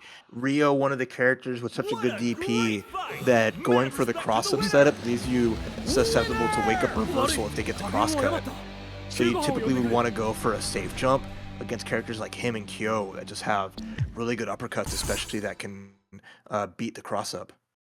Yeah, it's a great point there, is doing that setup on DP characters is a little scarier. You also mentioned another great thing, Raf, is the loss of mix-up in the corner, right? O.Yash wants to get that left-right when you're out in mid-screen, but when he's in the corner, that gets mitigated just a little bit, and that might have helped Kula help, you know, stabilize that game when O.Yash was really running rampant.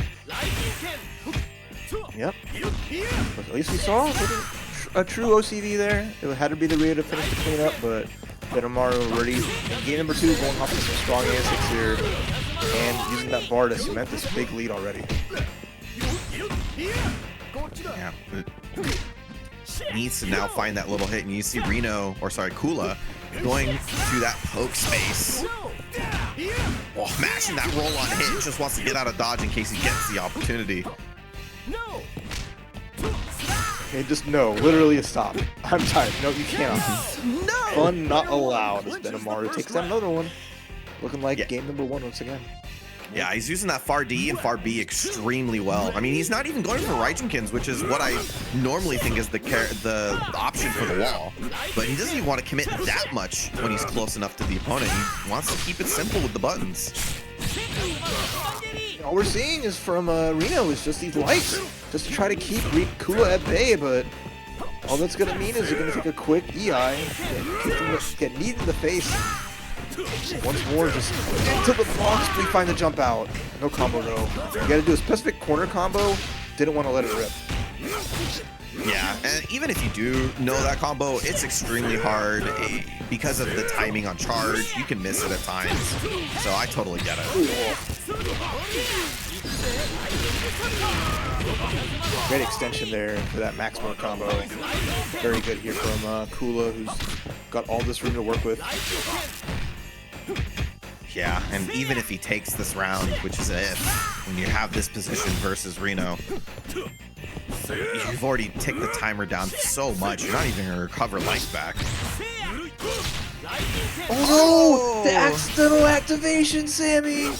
Definitely execution error, and you get a random wheel that's going to do nothing. Absolutely missed some sort of button before that max, and that's two bars down the drain. And once again, Benimaru pretty much all but won it for his team. Not over just yet, but what a road this is going to be. One of my favorite little adages from a fighting game is make a miracle. This is the time for RINO to shine. Showcase what a powerhouse he can be. Has the ability to bring this back, has all the bar in the world. It is the Rio, this character through and through, but we got bars, we got mix, we got a chance. Overhead! It's scaled though, but it's still something. Yeah, when you have this much of a lead, any damage that will stick feels pretty good. And the other issue with Yashiro is that because his super takes so long, he generally doesn't recover as much life as other characters do because the timer goes down further when he does his combos. Excellent point. Very true. Ooh, the catch on the rollback. I ain't talking about the net code. Level 1. And again, I like it. We're going to get a safe jump. We don't get the mix-up, but we don't want to go for an opportunity. Oh, we're going all the way in. Hold on. Yeah, I mean, he needs to get the damage while he can stick, and if he can recover the life back, that will turn into damage later. Oh, no fear. DP super gets out of the bad situation really well there. And guess who doesn't tip you out? O.Yashiro is not going to do anything. Has to get a solid hit and does it with the crouch D. So RINO had to dig deep for that one, but survives for a little longer. Yeah, spent all of his meter and still got hit afterwards for like 300 health. He didn't even recover that much life back. Now he even doesn't have the meter for the comeback. Yeah, I mean, we get one mix-up and that bar can add up if you find more hits after, but you know what? Kula's like, I'm chilling.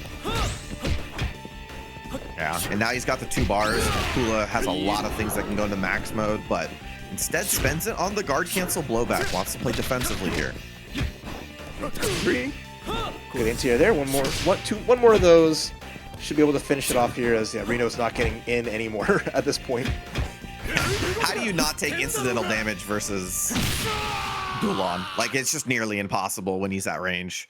And that's going to be Kula taking it slow and steady to the game 2, but gonna need one more to make it back to grand finals. Yeah, Kula just running the show here. Only person that could take down Kula effectively was our player who's in grand finals right now. So now RINO is going to take it to the order select, switch it up a little bit potentially, giving also Kula the opportunity to make some changes as well. And that's going to be the .0 Yash, and we're going to see Benimaru get put back a rank. Man, I love the mind games of character select, of the character order. Yeah, and you know what happened too is that Benny is still gonna meet the Rio or the regular Yash because he is now sitting in second with Rio taking point. So this could benefit RINO overall. It could mean the same old, same old. We'll see what happens. Alright, he's trying to navigate this. Oh yeah, she doesn't really have much to get around this wall here. And we get her anywhere juggle with the EX just to add extra credit and get a lot of bar back. So much damage in the corner. Oh no, that's it. And there was more to grow on after that. Yeah, no. Oh yeah, just was not the play here, sadly. Oh god, the EX on Redskin combo just still one of the most deadly combos for a single EX in this game. Oh, okay, a little too high, didn't get the combo. Who was in the zone? RINO's getting these little trade hits, but not going to get a chance really to play around after the fact. Is just swinging for the offensive, and Kula's just denying every little thing. Yeah, he's mixing up so well, man. Every string has been a play off of a previous string that he's done in the set, and it's been so hard for RINO to find an opportunity to press a button. Yeah, you see it there. Kula's just standing the ground, in and out. RINO's just having such a hard time approaching. Time is ticking, and that's all working in Kula's favor. It's so impressive how calm Kula's played that, considering that his guard bar was nearly broken 3 times over. But he doesn't need to overextend. However, a great read with a jump A, that might save the round. It certainly does with the meter spent. RINO, not a lot of life recovered, but this is quite possibly his best position in the set. Yeah. At this point, a sneeze from Benimaru will take it out and just bring up the anchor Heidern. With 2 bar, at least you're ready to start that version of the Blender, which we didn't get to see with 1 Heidern. Oh no, Shatter Strike, you don't have any bar! So unfortunate. I mean, Heidern can slow the game down and can build meter over time, but not the place you want for your anchor character. And that Shatter Strike, if it hits, you get a refund back, but if it whiffs, you lose all of that meter. So now RINO's gonna play extra careful, build stuff back up and make it count, but it is so difficult against the powerhouse of Kula's Benimaru. Yeah, who's just played so fundamentally sound. EXDP. Sounded like the beginning of Advanced Strike. Confirming a super. Good damage.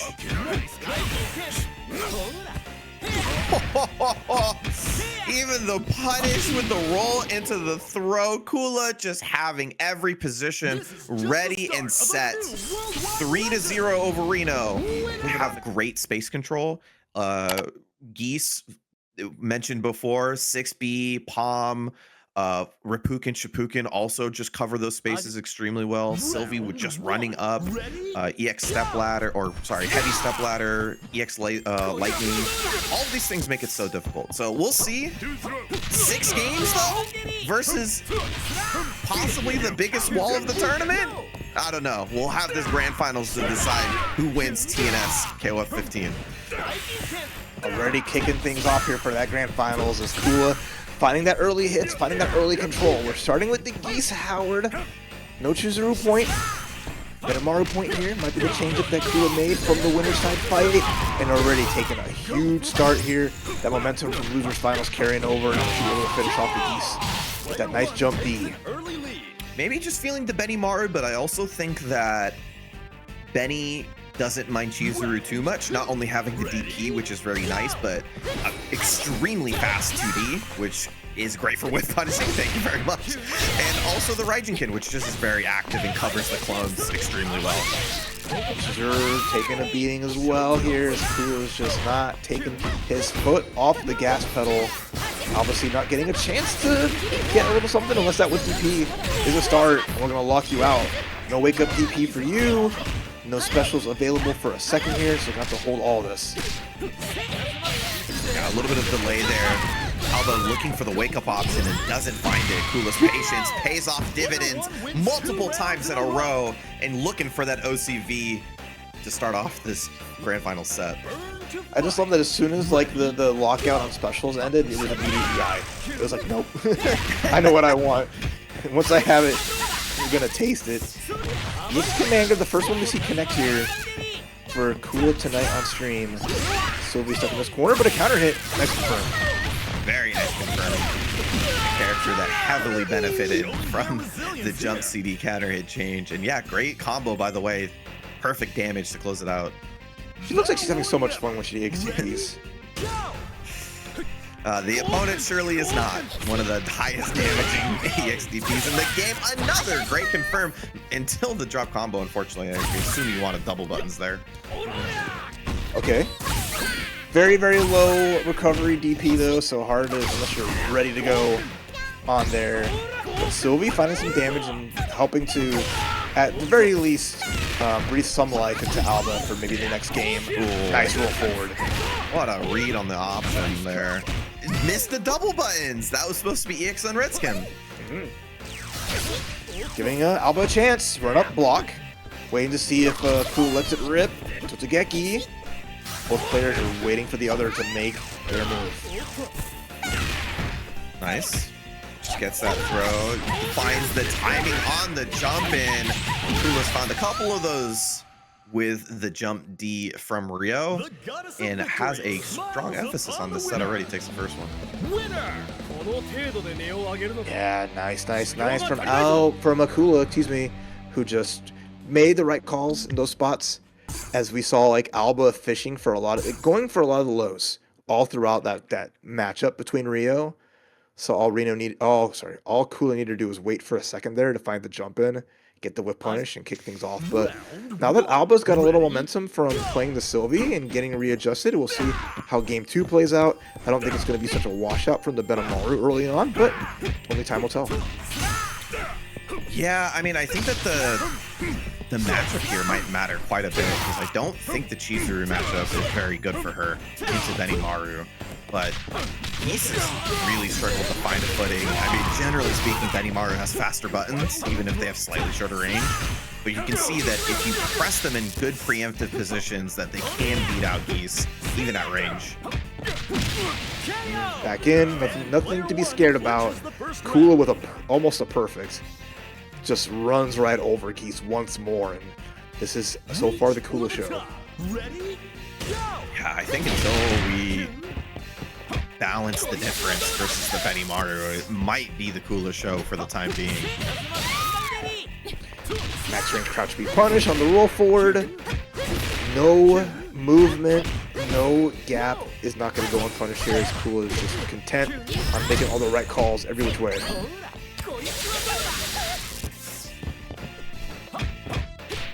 Getting a lot more of those counter hits to work out. I mean, not even using the EX one, he's just keeping pressure with it. Alright, hey, wake up throw. Sometimes we make some a little bit extra off of it. My man got his specials locked out and still pressed the button. Like, the threat is that the wake up DP is supposed to get you to press buttons on wake up, but instead the man said, nah, I'm right. Alright, a little bit better than game 1 now. Alba, the middle Chizuru, a little bit of bar here, already in the corner, but a guard cancel out. Not gonna be able to lock out Rio, but at least get a little bit of damage in the weight. I like that. Kula's not biting on these reversals yet until it counted, but we lost the bar. Too high. Funnily enough, Chizuru's very, very floaty jump actually saves her there. Puts her higher than normal at that spot. Right. Pretty. Anyone's around here at this point. Alba with the 1 bar finds the punish. Should be able to finish it here. Nice.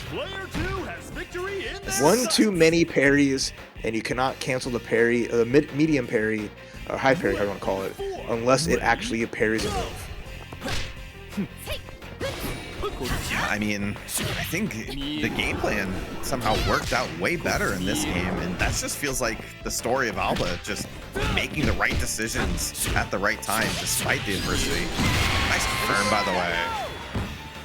Simple 4-piece, but we get rid of Chizuru, we get whatever life back we need, and Sylvie versus Luong. You got the big buttons and the coverage that Luong has versus the speed and damage of Sylvie with Cauliflower. Yeah, I mean, the Fireball's a little hard to use. It's one of those faster startup ones. Gotta get the confirm, sorry, slower startup. Level 1 as well. Not a lot of damage, but, you know, it's kind of taking a life lead and stabilizing the situation. Well, this is the 6A. Doesn't get a jog off the counter jump CD. But at least a little bit of life lead for Alba. Has plenty of bar here. The run-up block, and that should be the round. Yeah, gonna have the meter to close it out there. Well done. Alba pulls it back. I mean, even in this game itself, it looked so rough after that Geese and Benimaru matchup, but still found a way to tie up this set.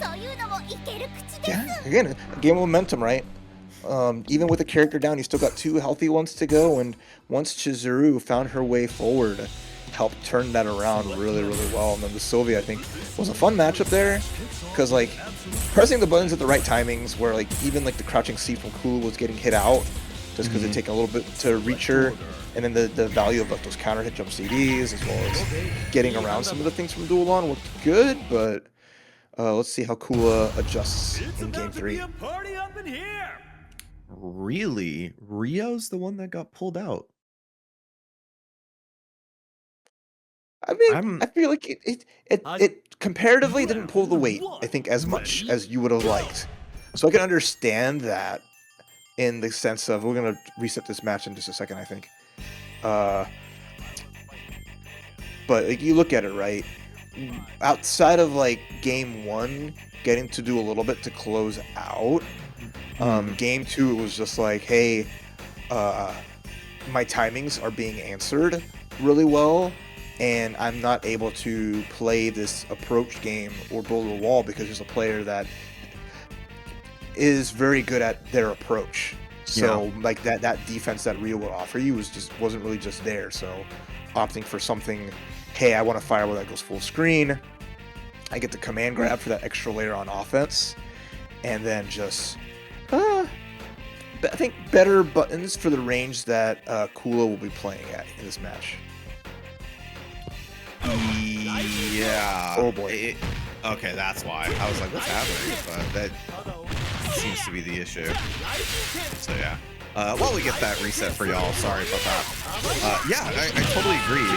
It's definitely the interesting thing about the character as a totality, right? And one of the reasons why we think she's so good is because even though she has that kind of stubby range, is that she has the options and the ability to fight against these people, against these characters with strong buttons, just because her hitboxes are so good on her buttons.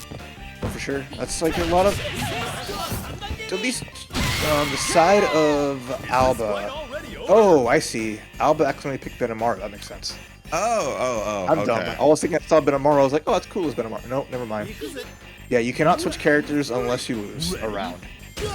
So if Alba did that by mistake, whichever case, I'm just gonna reset that real quick.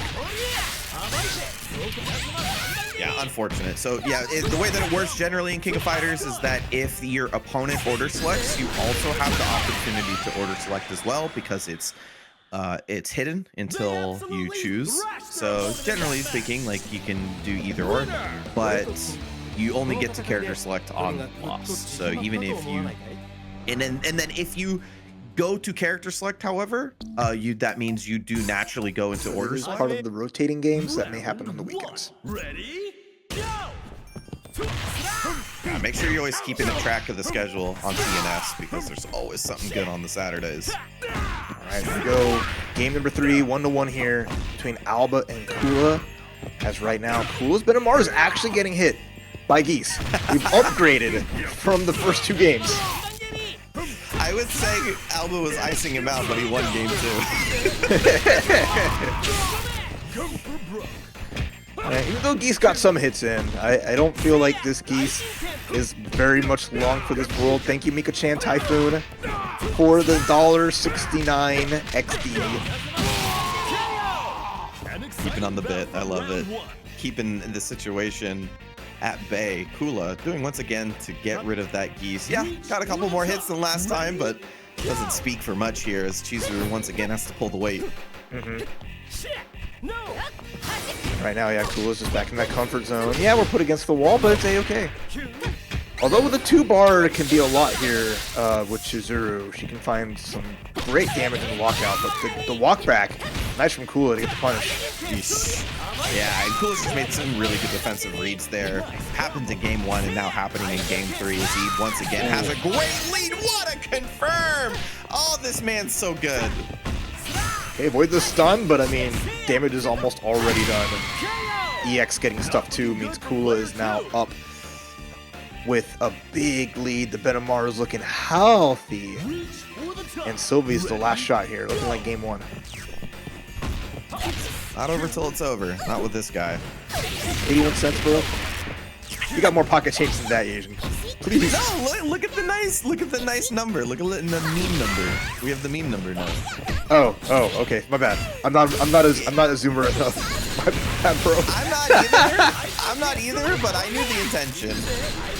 I did the hand thing at least. Anyway, Kula now. Do you mean the Yashiro, the O.Yash hand thing? Or do you mean the 6-7 hand thing? The 6-7 hand thing. I said it. You made me say it. Okay. Kula takes the game. No problem. OCV. My bad, y'all. Benimaru does the job. I was like, I thought this man was talking about old man memes. Talking about memes for 40-year-olds. All right, member select. Okay, right. Alba, now you can change your characters. You can pick Benimaru. It's okay, you're given permission.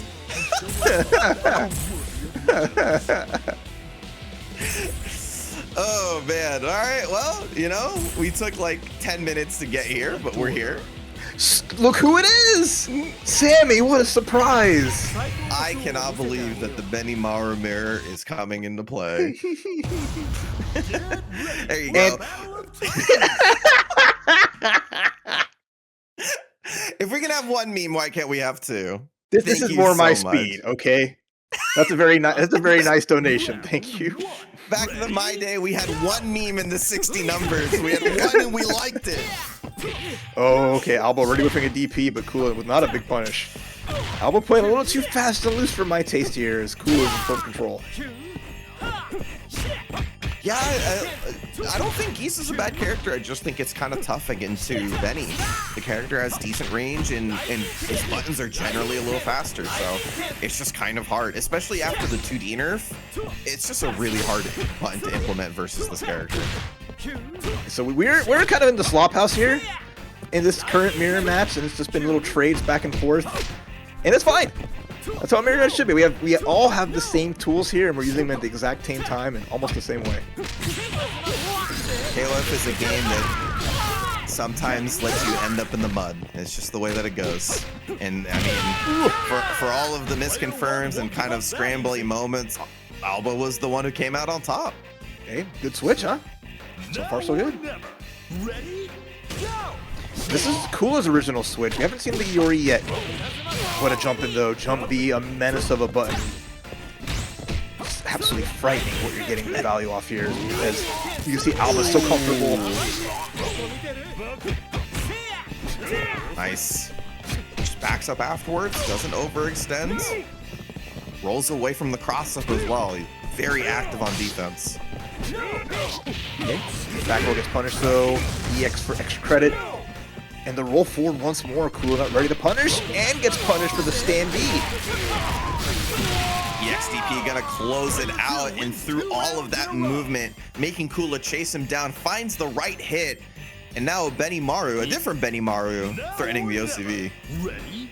Yeah, I like this. This is gonna be like the Alba story. Ooh, nice anti-air. Catching out some solid damage here into the poison cloud. And nicely done to knock him out. Spending good bar, and we're not gonna get that back. So Kula played that perfectly. Yeah, so long road ahead of him. Duolong on the anchor position to make it happen. Kind of an odd matchup here as both characters have some good control over the space, but Duolong has to be a little bit more patient as his reward isn't as good. Spends the meter there, gets the hit, keeps it simple, goes for the reset, it works out. Maximizing this, we don't have a lot of bar to work with, but that's fine. We can just cook up big time, no problem. We get a bust up from Alba though, just throwing out some specials with the 5B. Never mind, the clone clears the hurdle. Yeah, and now you just, once again, we're in a situation where you can't take incidental damage versus Duolong, who almost does it on accident.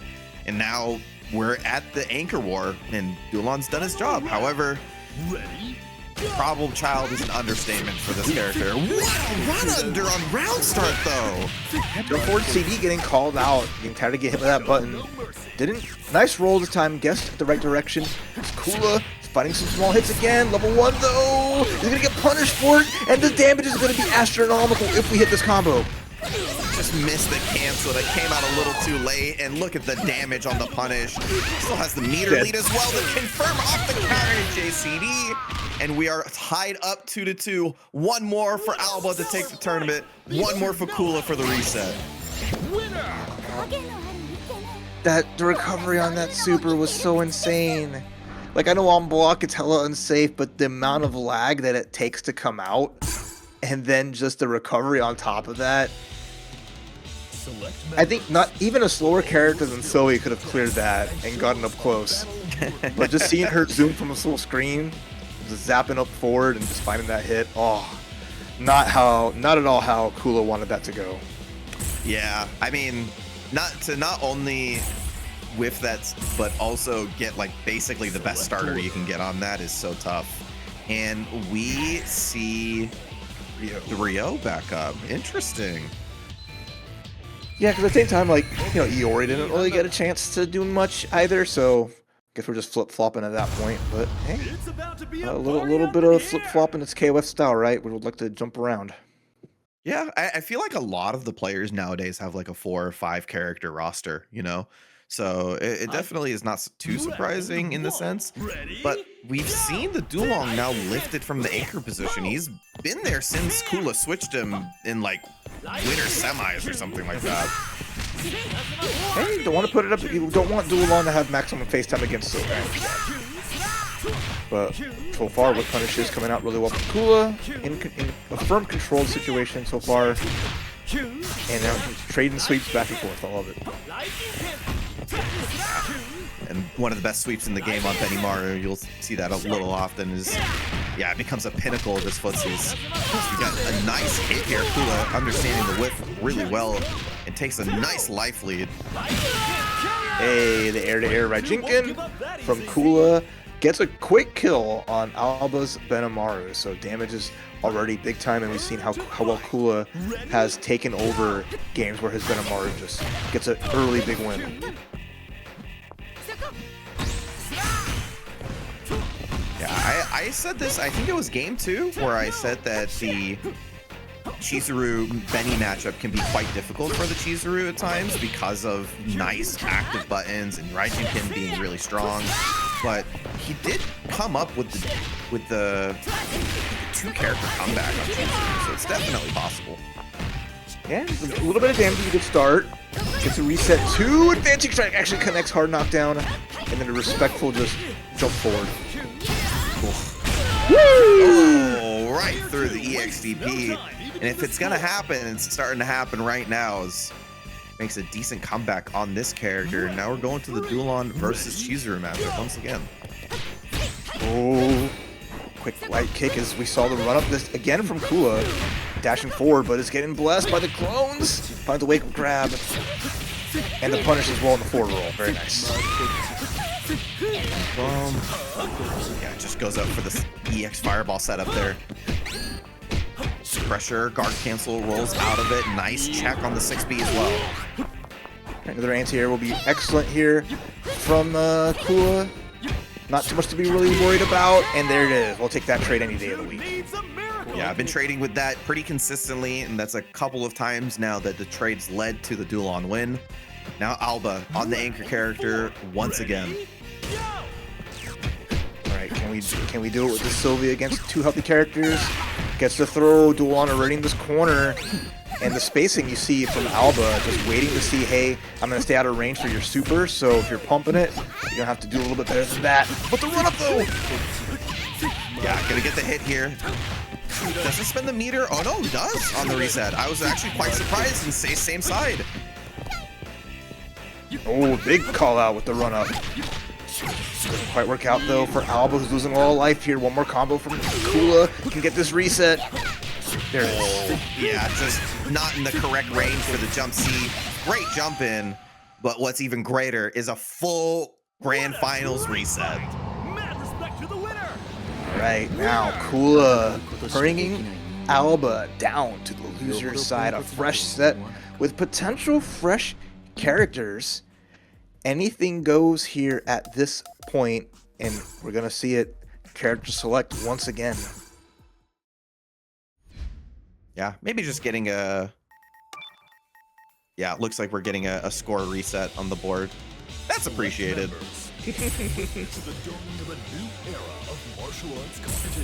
All right, folks. All right, go ahead, Sammy. No, I was gonna say I'm expecting the same characters, but I really feel like anything can go here. Yeah, all right, same characters for everybody. The order is going to be the fun part, though. Are we going to see any shakeups? We've seen Alba kind of stick to his guns in his order with Benny, Chizuru, Sylvie. And we're going to see the same thing from Kula, sticking to what won in that final game for the reset. It's an interesting position to be in, because obviously the Benimaru is even, and the duel on versus Chizuru seems pretty even overall, but it seems very tumultuous. Like, it's just like... It's very volatile, and I feel like that whoever takes the life lead going into that set will have a little bit of an advantage in terms of not having to take as much risk and playing that range game a little bit more often than their opponent. It's going to be hard to get that range game going when Kula starts rushing down right now, and just the right buttons at the right time. Shooting so well in this mirror match, not letting Alba really get a chance to even press.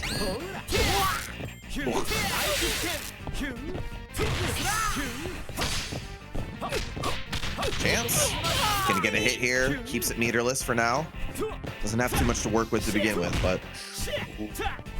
Kula with a block into an immediate jump forward. Alba is looking a little okay here, but suspends the bar in neutral, just throws it away, thinking Kula's going to make a bad approach. And Kula takes the first point war of the reset. Yeah, and it's been very interesting to see the way that Kula plays the Benny, just kind of walling his opponents constantly, depending on who it is. And he gets aggressive sometimes, but for the most part, he's been able to control the pace of every match really well. And has been catching so many rolls on this character. Alba's not stopped, and Kula's going to be grateful for it, because he's going to happily just to keep going for these big catches, these extra incremental damage. And yeah, okay, got our specials again, but the advancing strike. It's always with Chizuru, not with the other characters. And it's worked more often than not, so nice call out. Yeah, it's the second time in a row it's worked on the Benny, and it is a lot of meter overall spent on Alba. Kula has a little bit more working into this round, but like I said before, I think that health lead informs the way that these guys are going to play against each other. All right, now Kula gets to sweep anti-air. Still pretty even, but I know Alba's just been using all that bar at all times. Kula with so much more to do more with. If he can find the hit, oh, we're slugging. Nice. Keeps it. Oh. Yeah, wanted the kill there, but gonna get it towards the end. All things are the same. This Kula, once again, has been dealing with the Chizuru really well. Stand your ground. Ready? Yeah, no, absolutely. Just happy to just walk themselves back to the corner slowly to control that pace. And now with Sylvie here, a random EXDP. So random, even though it worked, kind of throwing out a neutral, big risk. But AlbaC's doing what they do best. And that's slugging it. He gets the run-up throw once again.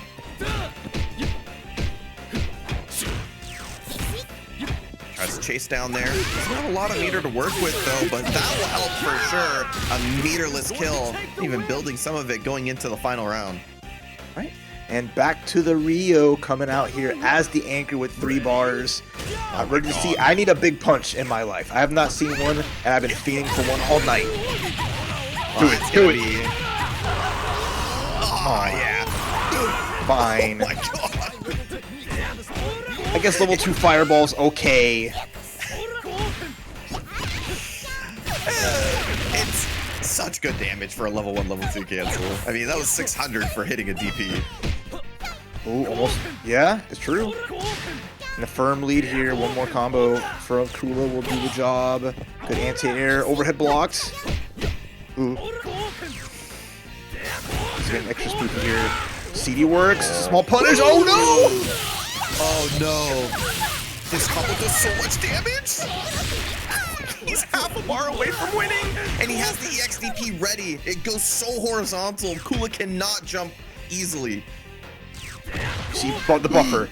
Down, backing for their life. EX Fireball, a little bit of chip. Another one. Cancels it out with Sylvie's own. And the grab. That was so smart. Sylvie's EX Fireball. It's a projectile coming down as lightning. And then the actual second projectile across the ground comes out. Timed it to negate the EX Fireball for Rio. And then followed up with their own Fireball for the grab. What a reaction. And what knowledge to use that there. Oh, just absolutely expert on the character. I mean, it took literally every bit of juice to take the round. And it came down to one final moment there. Great stuff as we the Iori switch. I don't know what Kula wants on this character, or Rio for that matter. Just the fact that like Alba busted that out right when he needed it most. That one little like interesting factor of that EX. And it paid off so well. That was I love it. That's the fighting games are amazing, man. Oh my god. When you get to this level, that's why I love talking about fighting games, man. When you get this deep into it, it's an absolutely beautiful thing. Okay, game number 2 of the reset here. Early jump in on the side of Alba. It's going to get punished with the grab. And another roll gets punished as well as Alba's just trying to make these escapes, but Kula will not give it to him for free. By the way, can we have them pick the same color? I swear to God, we've seen like 6 different colors. I have to constantly look at health bars depleting to know who's who. Look, let Benimaru have his wardrobe, alright? He is styling and profiling each day. This is even as the mirror's gone. This might be the first time Alba wins the mirror. Wow, okay, it is. I think he won the first time he showed the mirror, but hasn't since. Well, I don't know, because he showed it a couple of times when he wasn't supposed to. Yeah, that was like 30 minutes ago at this point. I'm so hungry, Sammy. Oh, we'll get food in just a moment, but we're gonna have a classic TNS KOF Grand Finals. Yeah. And wouldn't have it any other way. Oh no, yeah, I mean, it's a bar for an EX, but you'll take it to recover almost almost all your life back. Yeah, very close to it. Ready, go! Okay, catches the landing. There is a slight bit of recovery when you land if you jump and don't press a button. And Kula's happily gonna take that little lead. But the Chizuru can make some magic happen. No bars yet, but if she finds a one hit, maybe it will block out. Jump CD confirm. Does not confirm after the lights, and Kula's out of there. Check these guys' APMs. They're going crazy. I know. Oh my god. I got checked with a step in. More even than this matchup's ever been, I feel like. Time is ticking too. Little by little, both players are just again nickel and diming here. Just not wanting to give any other one any big advantage, but it's been Kula who's been on the back foot, even with the slight life lead until now. Oh my god. Really? Nice. Huge confirm, finally breaking the deadlock. Great game, by the way. Yeah, super fun. Alright. Can Kula find a run-up hit? No, just gets tagged. How do you like it getting hit by a crouching light, huh? Can't talk about deadlock in the fighting game community right now. Everybody's losing their mind over it. Ooh, activate max mode after a light, hoping for a thing. We do find it though. It's gonna be level 1, but at least that gets rid of Chizuru. Yeah, it's a little bit more than he wants to spend on it. One of the benefits of Iori in max mode is he's one of the few, maybe the only character that has a double level 1, so he gets some extra value off of it that way. Final round. Ready? Taking the value though, Alba's gotten so much from his Sylvie, the clutch character. Can we make it happen again though? Iori's quick on his feet, and Kula's been very comfortable here.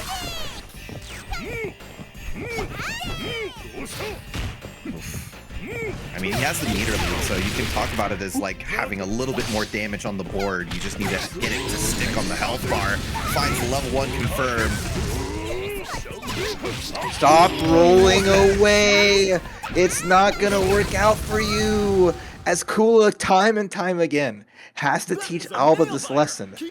Wake up roll is getting your ass kicked.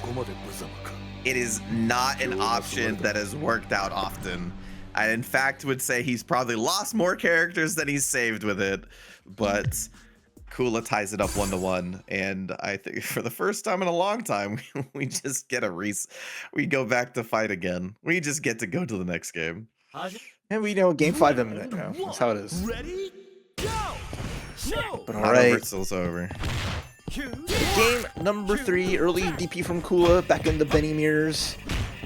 The blue with a little bit of koi pattern versus Mr. Purple with the white hair. Just losing the hair color the longer this match goes on, like Ashitano Joe from Distress. Weren't expecting that reference, were you? No. And the Ashitano Joe reference is eternal. Oh god. The Eternal, these lift uppercuts. Getting owned up and Kula cleaning up. Athena is the other one. You're right, Oliver. Thank you. I was trying to think. I was like, I knew there's one more. Thank you. Okay, back to the Chizuru. Trying to hold down the fort for the squad. Yeah, I mean, it's looked a little bit better when Alba's met the duel on with the Chizuru. I think every time but once, this has looked really bad for the character. Slash. So hard to get around, and Kula's so good at putting out just the stop signs. More often than not, we're level 1 just in time, locking out the specials here, and punishing a roll of our own. Nice. Ooh, nice quick punish. Returns the favor. Nice damage you got there. Losing a 300 to a nice button press. Not over just yet. How many Every time. Is this character specifically going to lose to Advanced Strike? Just like Alba's gonna die for Wake Up Roll, Kula's gonna die to Chizuru Advanced Strike on Benimaru. They're so stubborn and I love it, alright? A bit of stubbornness goes a long way in fighting games, but it's definitely something to think about later on, especially when we get to those big decision moments. Alright, nice punish on the teleport in. Jump cross up. That's a first. Yeah, you don't see it often, right? Just because she's so floaty. Good lead here, but he's not enough to kill though. One more touch is all you're gonna need. Can Alba find that? Or these jump-ins are coming through. Flashbang. The literal first frame of Advanced Strike. But like I said, you don't get the armor for either strikes or throws until frame 3, so it can't be used in those situations like that. Alba, a character and a half versus this Iori, who has 3 bars, and what a great punish to kick things off here. Just solid damage through and through. We know that the Chizuru spends a lot of meter consistently, and that's just a nice playstyle. Big damage. Big moment, 4 bars as well, trying to end it once again with the advanced strike, but gonna spend 2 bars to close it out, and that will be a little expensive, but maybe necessary to help him along, as he does kill before the 42-second mark, 300 life back, and he might need all bits of that health to close it out. Yeah, one combo from Sylvie doesn't matter. It's going to erase that a little bit here, especially with this 2 bars that's imminent. So Kula's going to need everything in the tank. He's very close, though. He's like 1 regular hit into a 3-bar confirm into kill. Oh, you rolled forward? Kula was ready for it too, Alba! How many times we got to teach you this lesson? No, I think DP Super would have killed there. Oh, OTG! No good! Do the other one! Oh my god! But Kula fights his way through 2-1 lead here against AlbaC on the back of a huge read. Back rolling before Alba could do a forward roll. Basically a call out of all call outs, saying, I know what you like to do because you haven't stopped yet and you lost so much damn life for doing it. And what could have been Alba up 2-1 is now Kula's lead, who needs 1 more game to be the champion.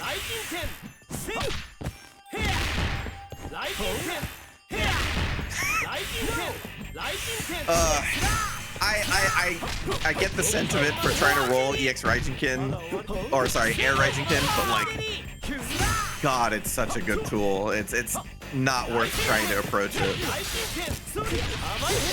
Alright, Kula gets that lead off that nice whip punish here. Stuck in the corner. Alba pressing buttons. You see Kula immediately walking back, recognizing that. This guy ain't coming. Oh, the heavy slasher in the corner, getting a full combo. Nice confirm for Kula. Not over just yet, though. 1 more to do it. That was a scary jump in. A little something, but you know what time it was. Yeah, try to jump forward before the DP would have come out to get behind it, but yeah, Kula was ready on the trigger. Round 2. Ready, go! You think if that was Chizuru, he would have advanced strikes? Well, yeah, and we'll see that soon. Don't worry. That's only one way this Benimaru dies. Not in the close enough. Not in the correct order, but it happened the way that it normally does. I love a long set. I love a long set between 2 players who are so stubborn and good. It positive. When I say stubborn, I mean it's positive. It's working out better for Kula because the stubborn that Alba is kind of getting murdered. I do not know what happened in that corner. I felt like Alba rolled backwards into the corner somehow. Oh, thanks. Level 1? Nice. If you're dual on, being locked out of your specials is whatever, right? Yeah, it's more important when the character has a wake-up DP. Crouch C, 1 more of those. Instead, a perfect jump in. Alba, hold on. Yeah, and trades there, unfortunately, for Alba. Kula able to take it with the dual on. This is 1 more character left to take the tournament. All you're gonna need is just 1 simple finish here. Not a lot of bar to do it, but time is on Kula's side. Good confirm, by the way. A little too far to get the run-up 6A, so it just takes the 2D. Wait a minute. If you're Alba, you don't want to be taking this damage. No, that's Alba's trick, okay? And an advanced strike is not going to work so easily. To advanced strike when this guy's rolled this many times is the ballsiest thing I have ever seen in a fighting game. But you know what? When you're right, you're right. I mean, that would have been such a cherry on top to say, how do you like it? But it's going to be Sylvie versus Iori 1 more time. Kula needs to get this Iori to finish the job against Sylvie to get this tournament and off to a great start. 1 bar there. We're going to super? Not yet. Like the top home from the top rope, man. Nice punish, by the way. Nice and easy confirm. Gonna need a little bit more after this, though. DP not gonna quite do it. One more touch, the stagger 2A beats out the far D with the fireball, and Kula gonna take it 3-1 after a reset, and is your TNS KOF 15 champion. Controlled the chaos.